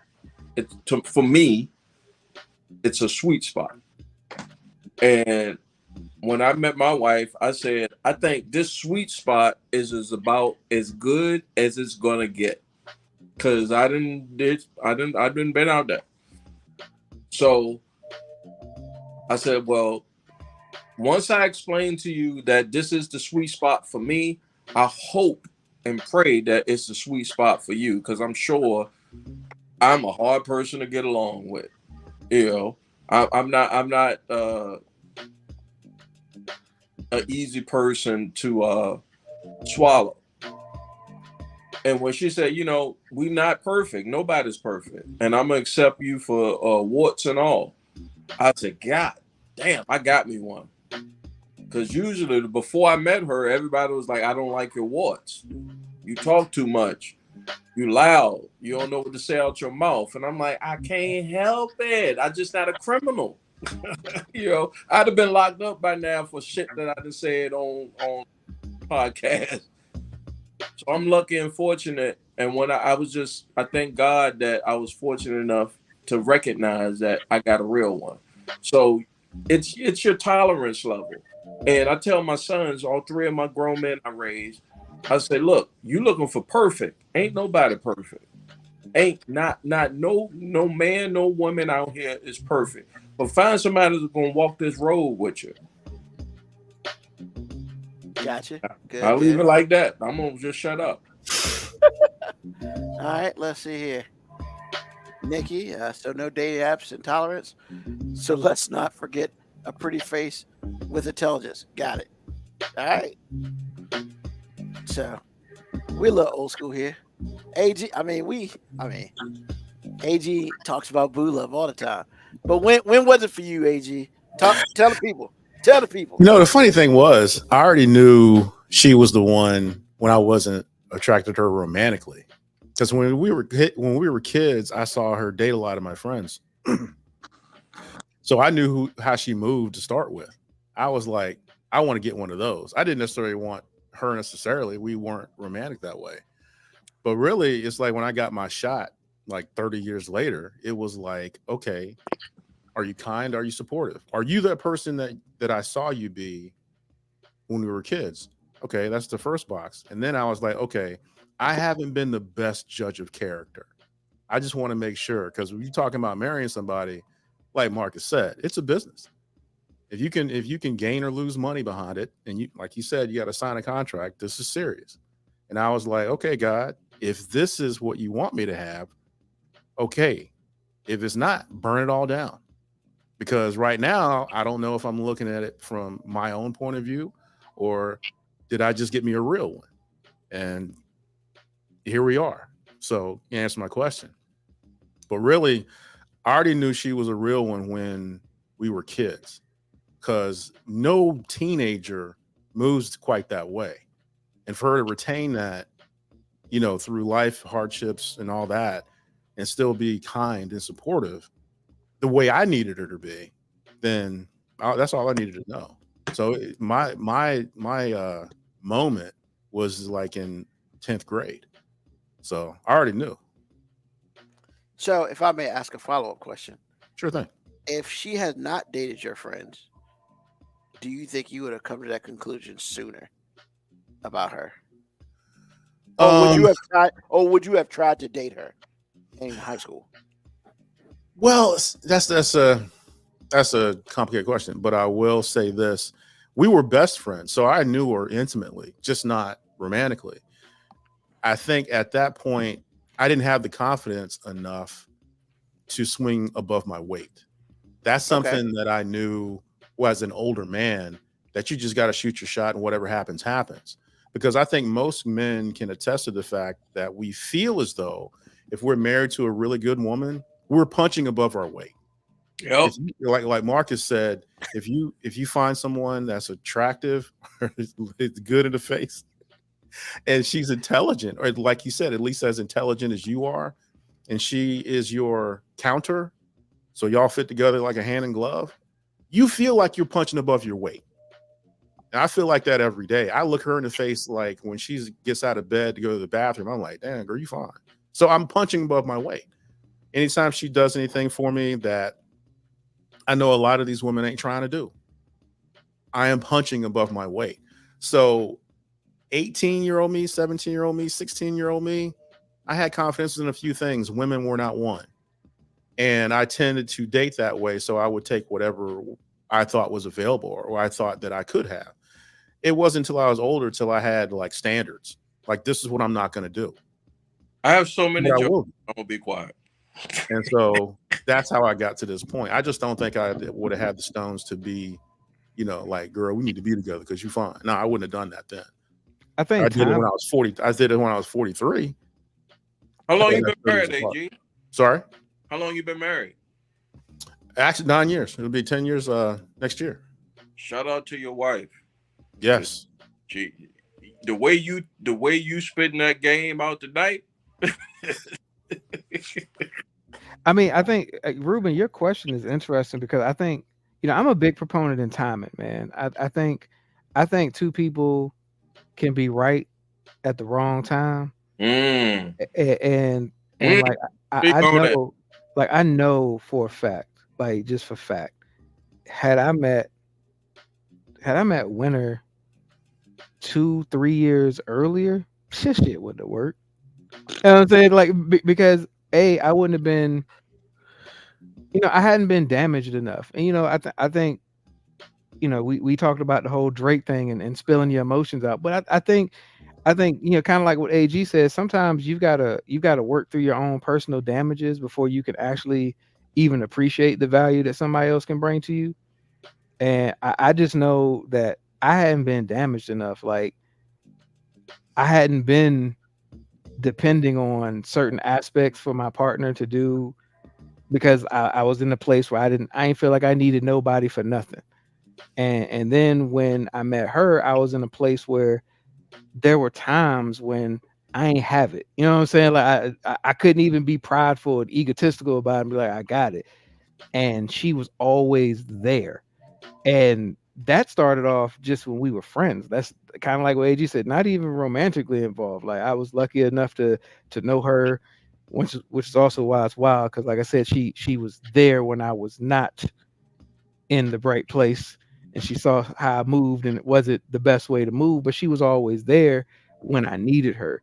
And not like, oh no, I need you to do this, like in ways that I wasn't even aware that I needed somebody to support me in. Because I've always had confidence. Like I've never lacked for confidence, but those weak spots that everybody has when you're going through things. Hey man, you preach Mo. She always added to those weaknesses I had with a different type of strength. It's also the strength that annoys the shit out of me sometimes when we're butting heads.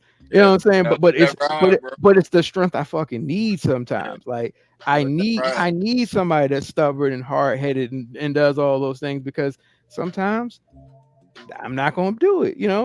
What that comedian say? Look, man, I need my woman because who else gonna tell the server that my food got messed up? You know what I'm saying? Like, cause I might not do it that day, but I know she will.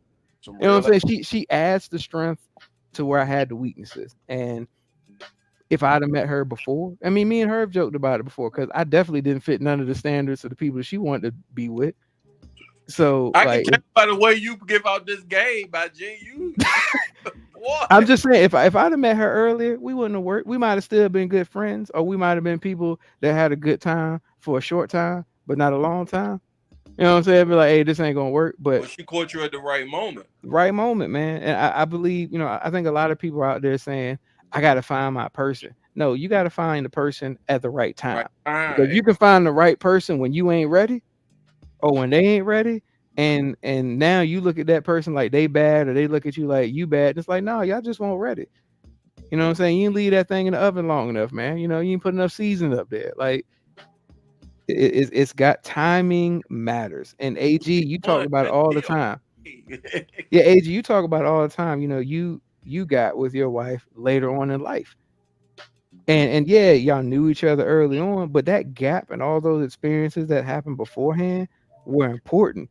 Yes. So when y'all got back together, like you were ready for what she was offering. You might not even known you needed that thing earlier on. But no, I think I did know I wanted something like that, but my thing was because we talked about this like 2 weeks ago. You were in a place where you felt like you could get it. Yeah, you were in a place where you felt like you deserved it. And then too, if I'd have got it, would I have messed it up chasing something else I didn't need to chase because I was young? I mean, come on, man. I wasn't that guy. Absolutely. Timing matters, man. Timing is so important. I was listening to when Ruben sent me the text message this morning about what we was going to talk about tonight. And then as I'm setting up thinking, oh, I got the audio. I want to sound so I'm geeked out in my head and I end up fucking it up. So I'm sorry, but I wanted to listen to the songs that I thought would resemble what Ruben was asking about. First thing to come up is called X Factor, Lauryn Hill. Now, that's not a booty song. That's not a booty song from Lauryn Hill perspective. From Wyclef perspective, it was a booty song. You know what I mean? But from Lauren's perspective, it wasn't a booty song. That lady poured her whole heart out at whatever age it was when she made the song, 19, 20. She couldn't have been no more than 25. And so the timing for her, just thinking about and parlaying it into the topic, at 25, as young men, and Mark, I know you got married younger than everybody else, but we don't. I mean, I didn't know if my wife would have smacked me in the face with a ton of bricks at 25, I'd have 9 times out of 10 messed it up. So timing is so important, and so I thank God so much that I met my wife when I met her, and God was she said to me, "Oh, you might not be where you want to be right now, but I'm gonna sit there. I'm gonna let you simmer. I'm gonna work with you, and you're gonna get to where you got to go if you want to get there. You gotta want to be a husband to be a husband." You know what I found with that? I found that most of the women that I have been in communication with, or I've observed, or I know, they got a plan for what they want their marriage and what they want their man to look like, right? And all you can do is fuck it up. That's all you can do is fuck it up. That's all you can do. That's all you can do is fuck it up, because she already know how she wanted to go. You know what I mean? And hopefully for you and for the family, you know, you with the program. But make no mistake, you know what I'm saying? Like she pretty much has an idea of how she wants it to go. And depending on how happy she is, like I said, all you can really do is fuck it up. That's right. You know, and I think a lot of times, you know, if, you know, again, I got married young. I was 24. I was a few weeks away from my 25th birthday when I got married. And, you know, I've come to the conclusion that a lot of young guys get married to who they sleeping with in their 20s. Yep. You know, it's just, you know, it doesn't sound all that great again, but I'm just being honest. That's kind of what it is for a lot of people. And you grow into being a good partner or spouse, because, you know, Muhammad Ali once said, a man of 50 who thinks like he did at 25 just wasted 25 years of his life. You know what I'm saying? So as men, we change, we grow. You know, I certainly wouldn't trade the life that I've been able to cultivate with my wife, but I would be, you know, very curious to talk to a man in his 40s or his late 30s who's embarking on something that I've been on for a long time. Like, it's different. You think different. You know, what you want from her is different. You know, like my wife's got a pretty face and is intelligent. She gonna last forever. That pretty face and intelligence gonna last forever. You know, but if you going into it because you need her to have certain physical aesthetics, you know, you're gonna be paying for that, bruh. You know what I'm saying? In a lot of different ways. Might not be financial, might not be a check, but you're gonna pay for that. Pay for it. Yep. Some kind of way. You know what I'm saying? So, I mean, I appreciate this kind of dialogue, because you don't get too many 40s and 50s, you know, cats is having like clear dialogue about the stuff that we've talked about. We went from, you know, booty songs to what made you love your wife. Like, that's some real shit. Thank you, Ruben. That's a hell of a transition. Ruben. You're welcome. You're welcome.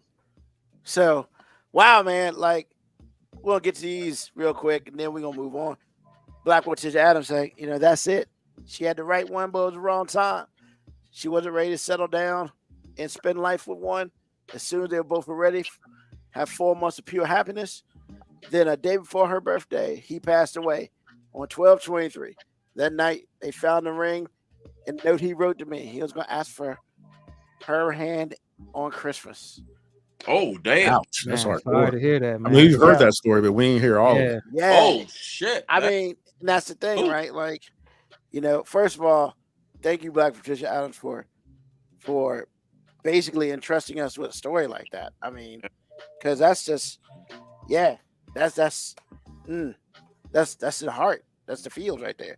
Yeah, but yeah, you know, and like AG said, sometimes we're not ready when we're younger.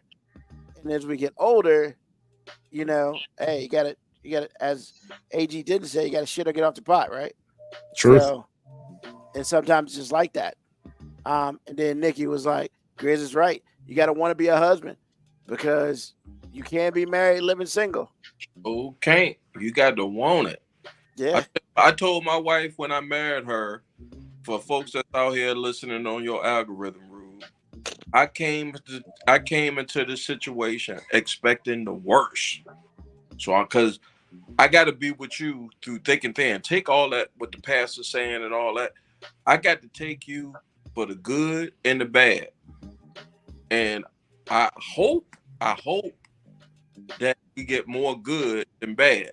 But as a humanist, as a realistic person, I know that bad is gonna come. So it's already, I call it the Pythagorean theorem. Like it's already built in. It's a given. I know that life is gonna happen, but I want you to know that I got your back 1,000%, and I want you to have the same. Now, if you can't find somebody that you love that give you that same thing, I don't know what to tell you. But when I found it, I was lucky and fortunate enough to say, okay, that's me. Yes. If you got me, like I said, I got you, then we good. Yeah, we good. We Gucci. Hopefully I'll be doing this podcast long enough to find mine so I can answer this question one day and explain how I got to where I was. But Let's go into the massage parlor, Ruben. Don't do that, Ruben. Don't do it. She wants a green card, sir. Stop it. I mean, it's funny that you say that, man, because I feel like if you ask all of us this question a year from now, our answers might be somewhat similar, but because of the growth and things, it's going to be different too. Yeah. You know what I'm saying? There's going to be some differences too, because asking me now, then asking me 5 years ago, 8 years ago, 10 years ago, totally different answer. You know what I'm saying? Like, and there's some positive progression in those answers. And I mean, there's some really honest, like if you'd asked me before the kids and all that, if you'd been like, hey, how'd you know she was your person? Hey, man, because ain't nobody excite me sexually like her.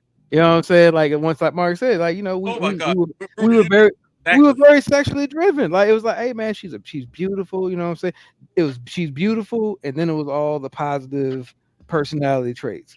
And now that I'm older, I've been through shit. I done fucked up enough stuff where I'm still amazed that she decided to be with me. Now I'm just like, hey, man, she's added so much to my life that ain't got nothing to do with my dick. And she's produced two of the best people in my life, my kids. Amen. That's real. I mean, that's it. That's it. That's it right there. Yeah. Yeah. And Wow.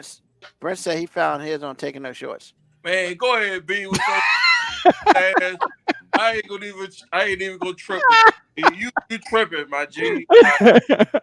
B got a thing for my co-host. Everybody know her as Dory, but B, yeah, he thirsted for her. And all I can tell you, B, is go ahead and watch the beach volleyball for the Olympics, my G. Yo. All right. So, this is the time where, we talk about. Everybody gets a few minutes to talk about what they want to talk about. So first of all, we'll extend this to the guests first. I'd like to first of all say thank you, Marcus. Thank you, Jay Grizzy. Appreciate y'all.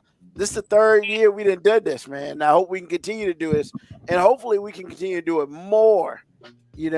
But definitely if it's once a year around this time, I appreciate it. I appreciate y'all and just giving y'all time on the show.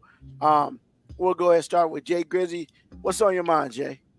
First of all, I apologize for the technical difficulty. I was trying to be bougie with the shit, and I'm still bro.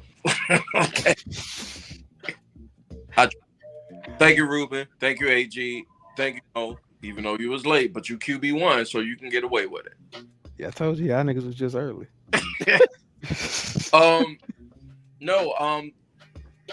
I think Ruben, the question was, or what you said was, what's on your mind, or what's on your mind, brother? Hey, man, I'm just happy to be here. I used the hashtag Mr. Leave No Meat on the Bone. We all Black Gen Xers.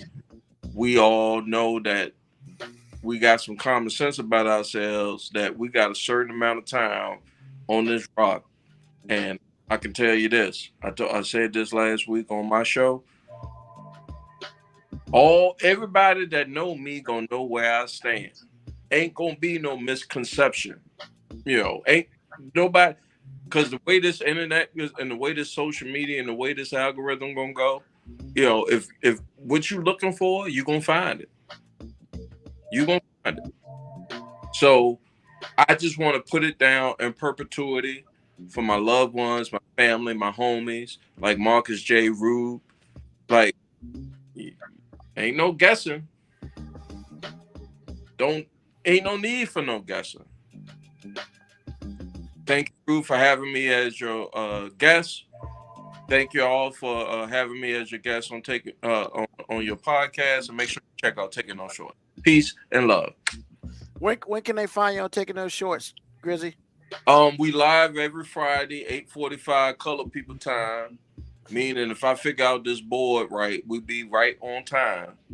Otherwise, we're everywhere where you hear your favorite podcast. It's a little ghetto. Be working on me with that, but it's strange that I could work with somebody that don't believe in God. But I love him as my brother just the same.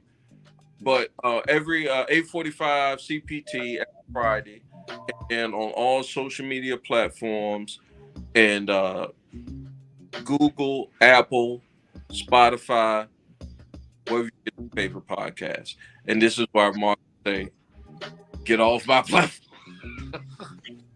I'm lit, dude. Come on now. Y'all know what it is. Shocker. Thank you. I'm lit. Shocker. You're lit.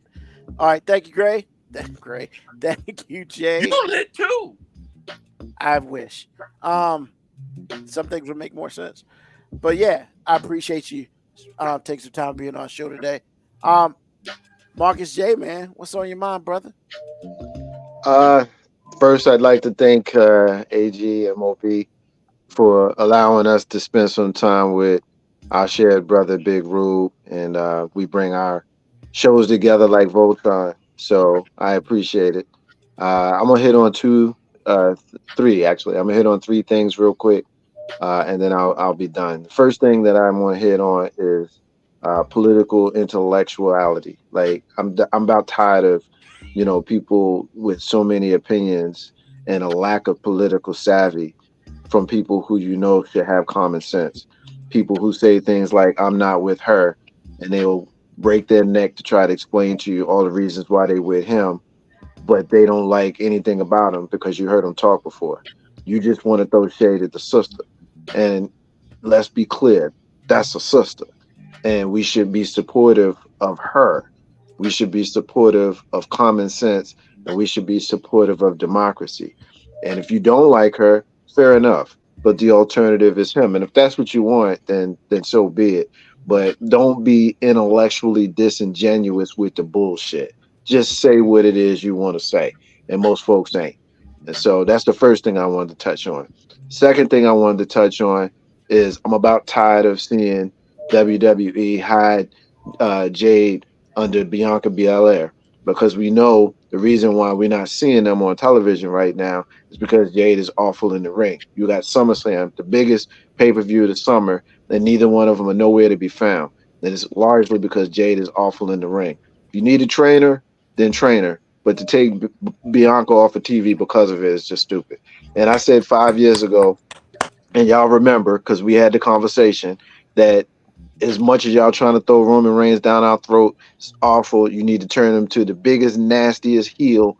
And when you finish that run and you bring him back, you're going to find yourself with the greatest baby face you ever had. And we saw that last night. I'm taking credit for it.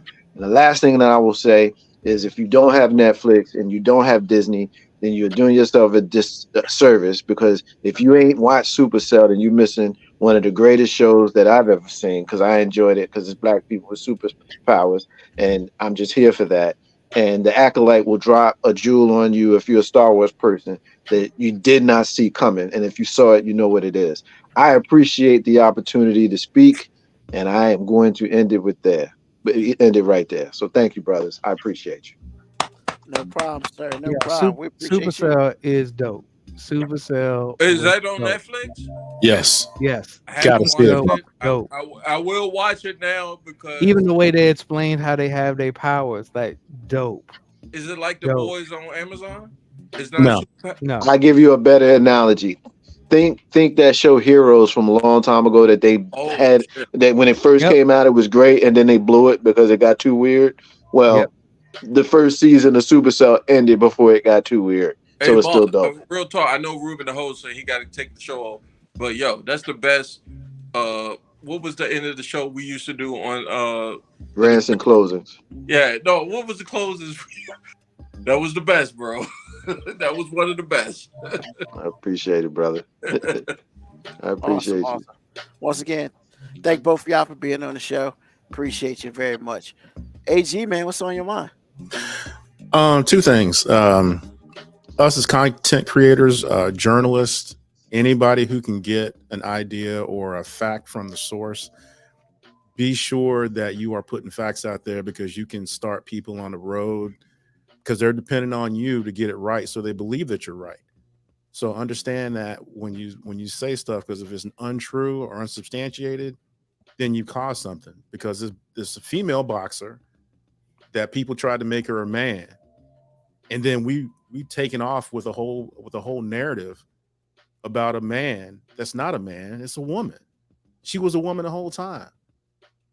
This woman, her opponent got so mad, she got hit so hard, she said some stuff, and nobody did any background on whether what she said was true or not. So we got her out here. We got a pure woman that's been a woman, identified as a woman her entire life, a trans woman. And so everybody's up in arms about stuff. And it's like, hey, we got to make sure that when we have a chance to be at the source, that we make sure that the source is true. Because when we put stuff out here, people trust us and they're going to believe us. Or people are lazy and they're just going to ride with whatever we say. So just be careful of that. Second thing, rest in peace, Erica Ash. If you're not really familiar with her, she's the lady that played on, she had a stint on Mad TV. If you're not familiar with that, she's on a really good show called Survivor's Remorse.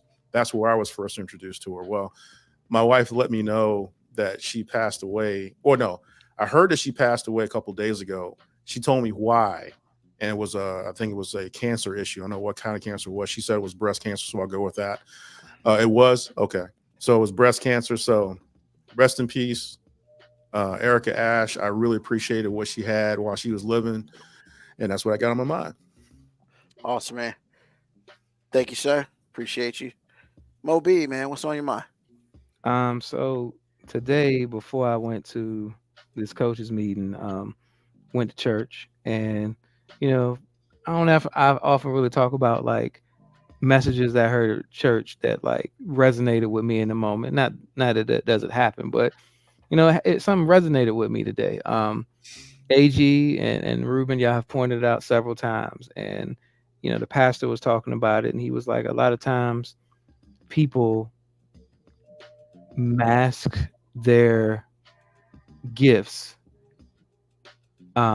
through false humility because of guilt.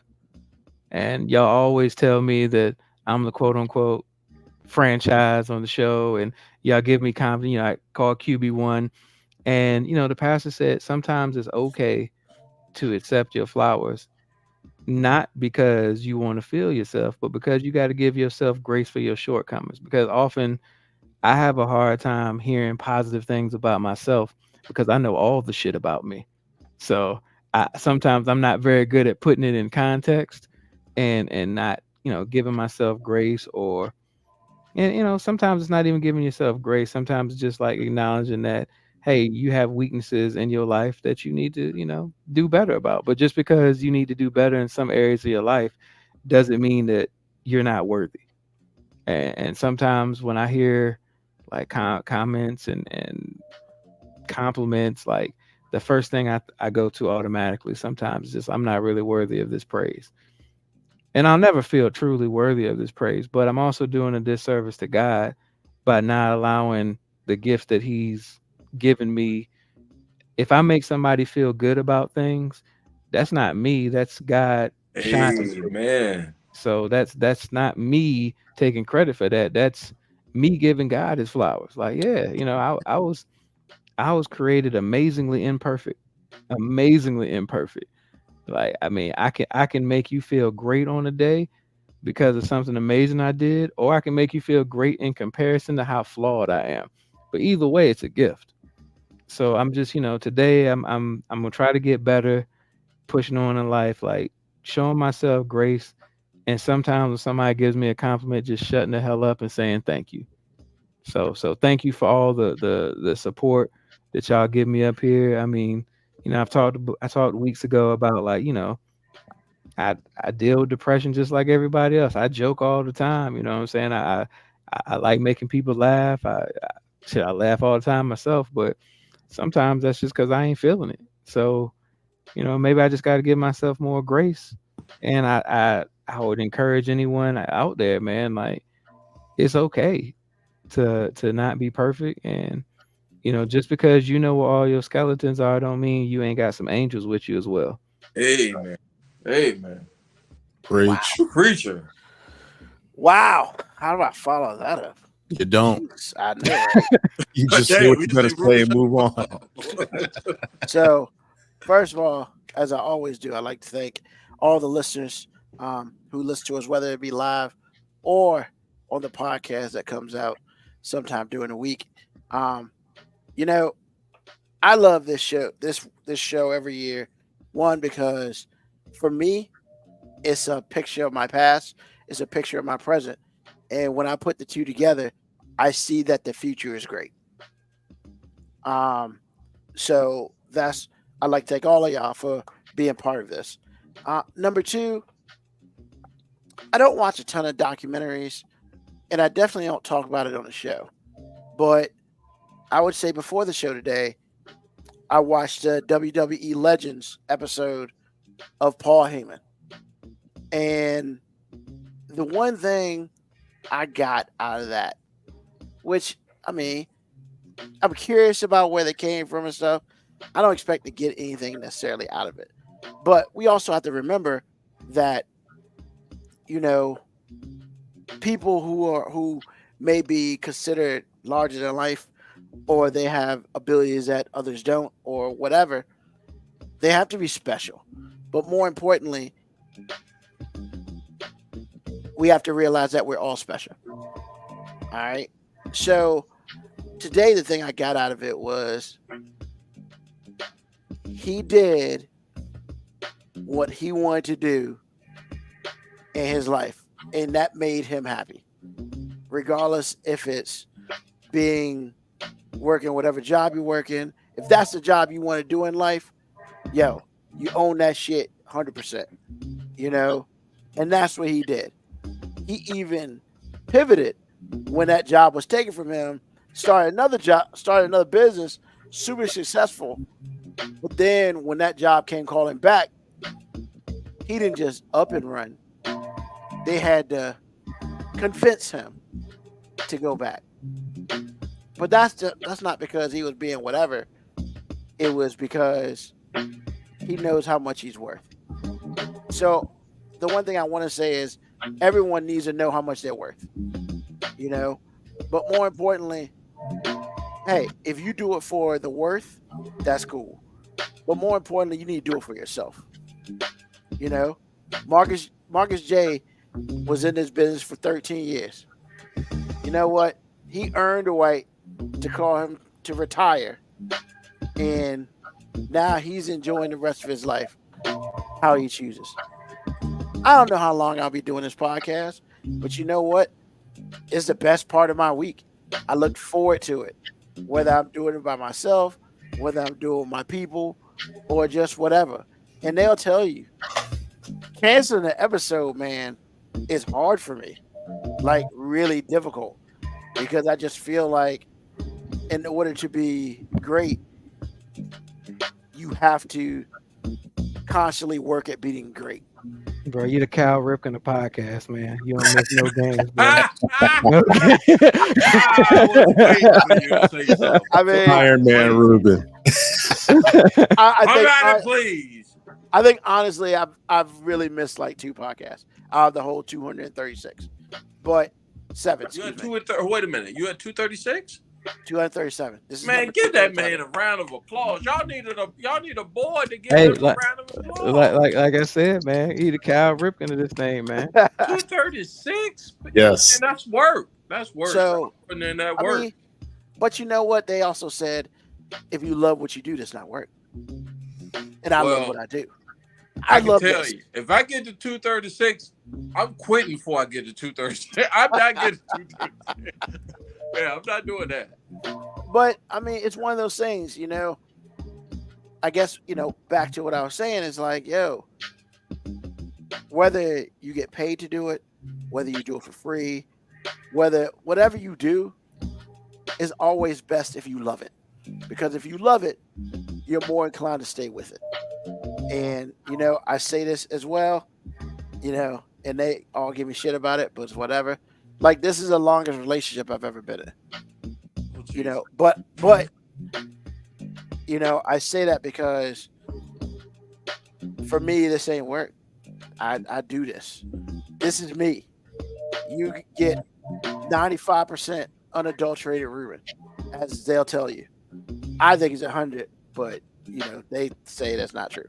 But it's one of those things where all I'm saying to everybody out there is like, yo, follow your passions, man. Just do what you want to do. And just make sure that what you want to do is something you want to do. And with that being said, as always, I'd like to thank everybody on the episode today. I'd like to thank the fans who listen and who listen to the podcast version. I also like to thank all 4 of y'all for being on the show today. We do this every Sunday night, 9 p.m. Eastern Standard Time. And we do it until we don't do it no more. And today, we was up here for a long time. But that's whatever. I hope not. Ain't nobody tell y'all to get here early. You was late. Fuck you, baby. But, once again, special thanks to Jay Grizzly Green and Taking Those Shorts podcast. Special thanks to Marcus J, for both y'all being on the show. Always thanks to Mo B and AG for being here with me. Hey, this is what we do. Tell a friend, tell an enemy, just tell somebody about us. That's how we at 237, because somebody that told somebody about us. So we appreciate it. Hey, you know how we do. Next Sunday night, 9 p.m. Be there, be square, just be there. Doesn't really matter. And as we always do, peace, love, hair grease, soul, and deuces.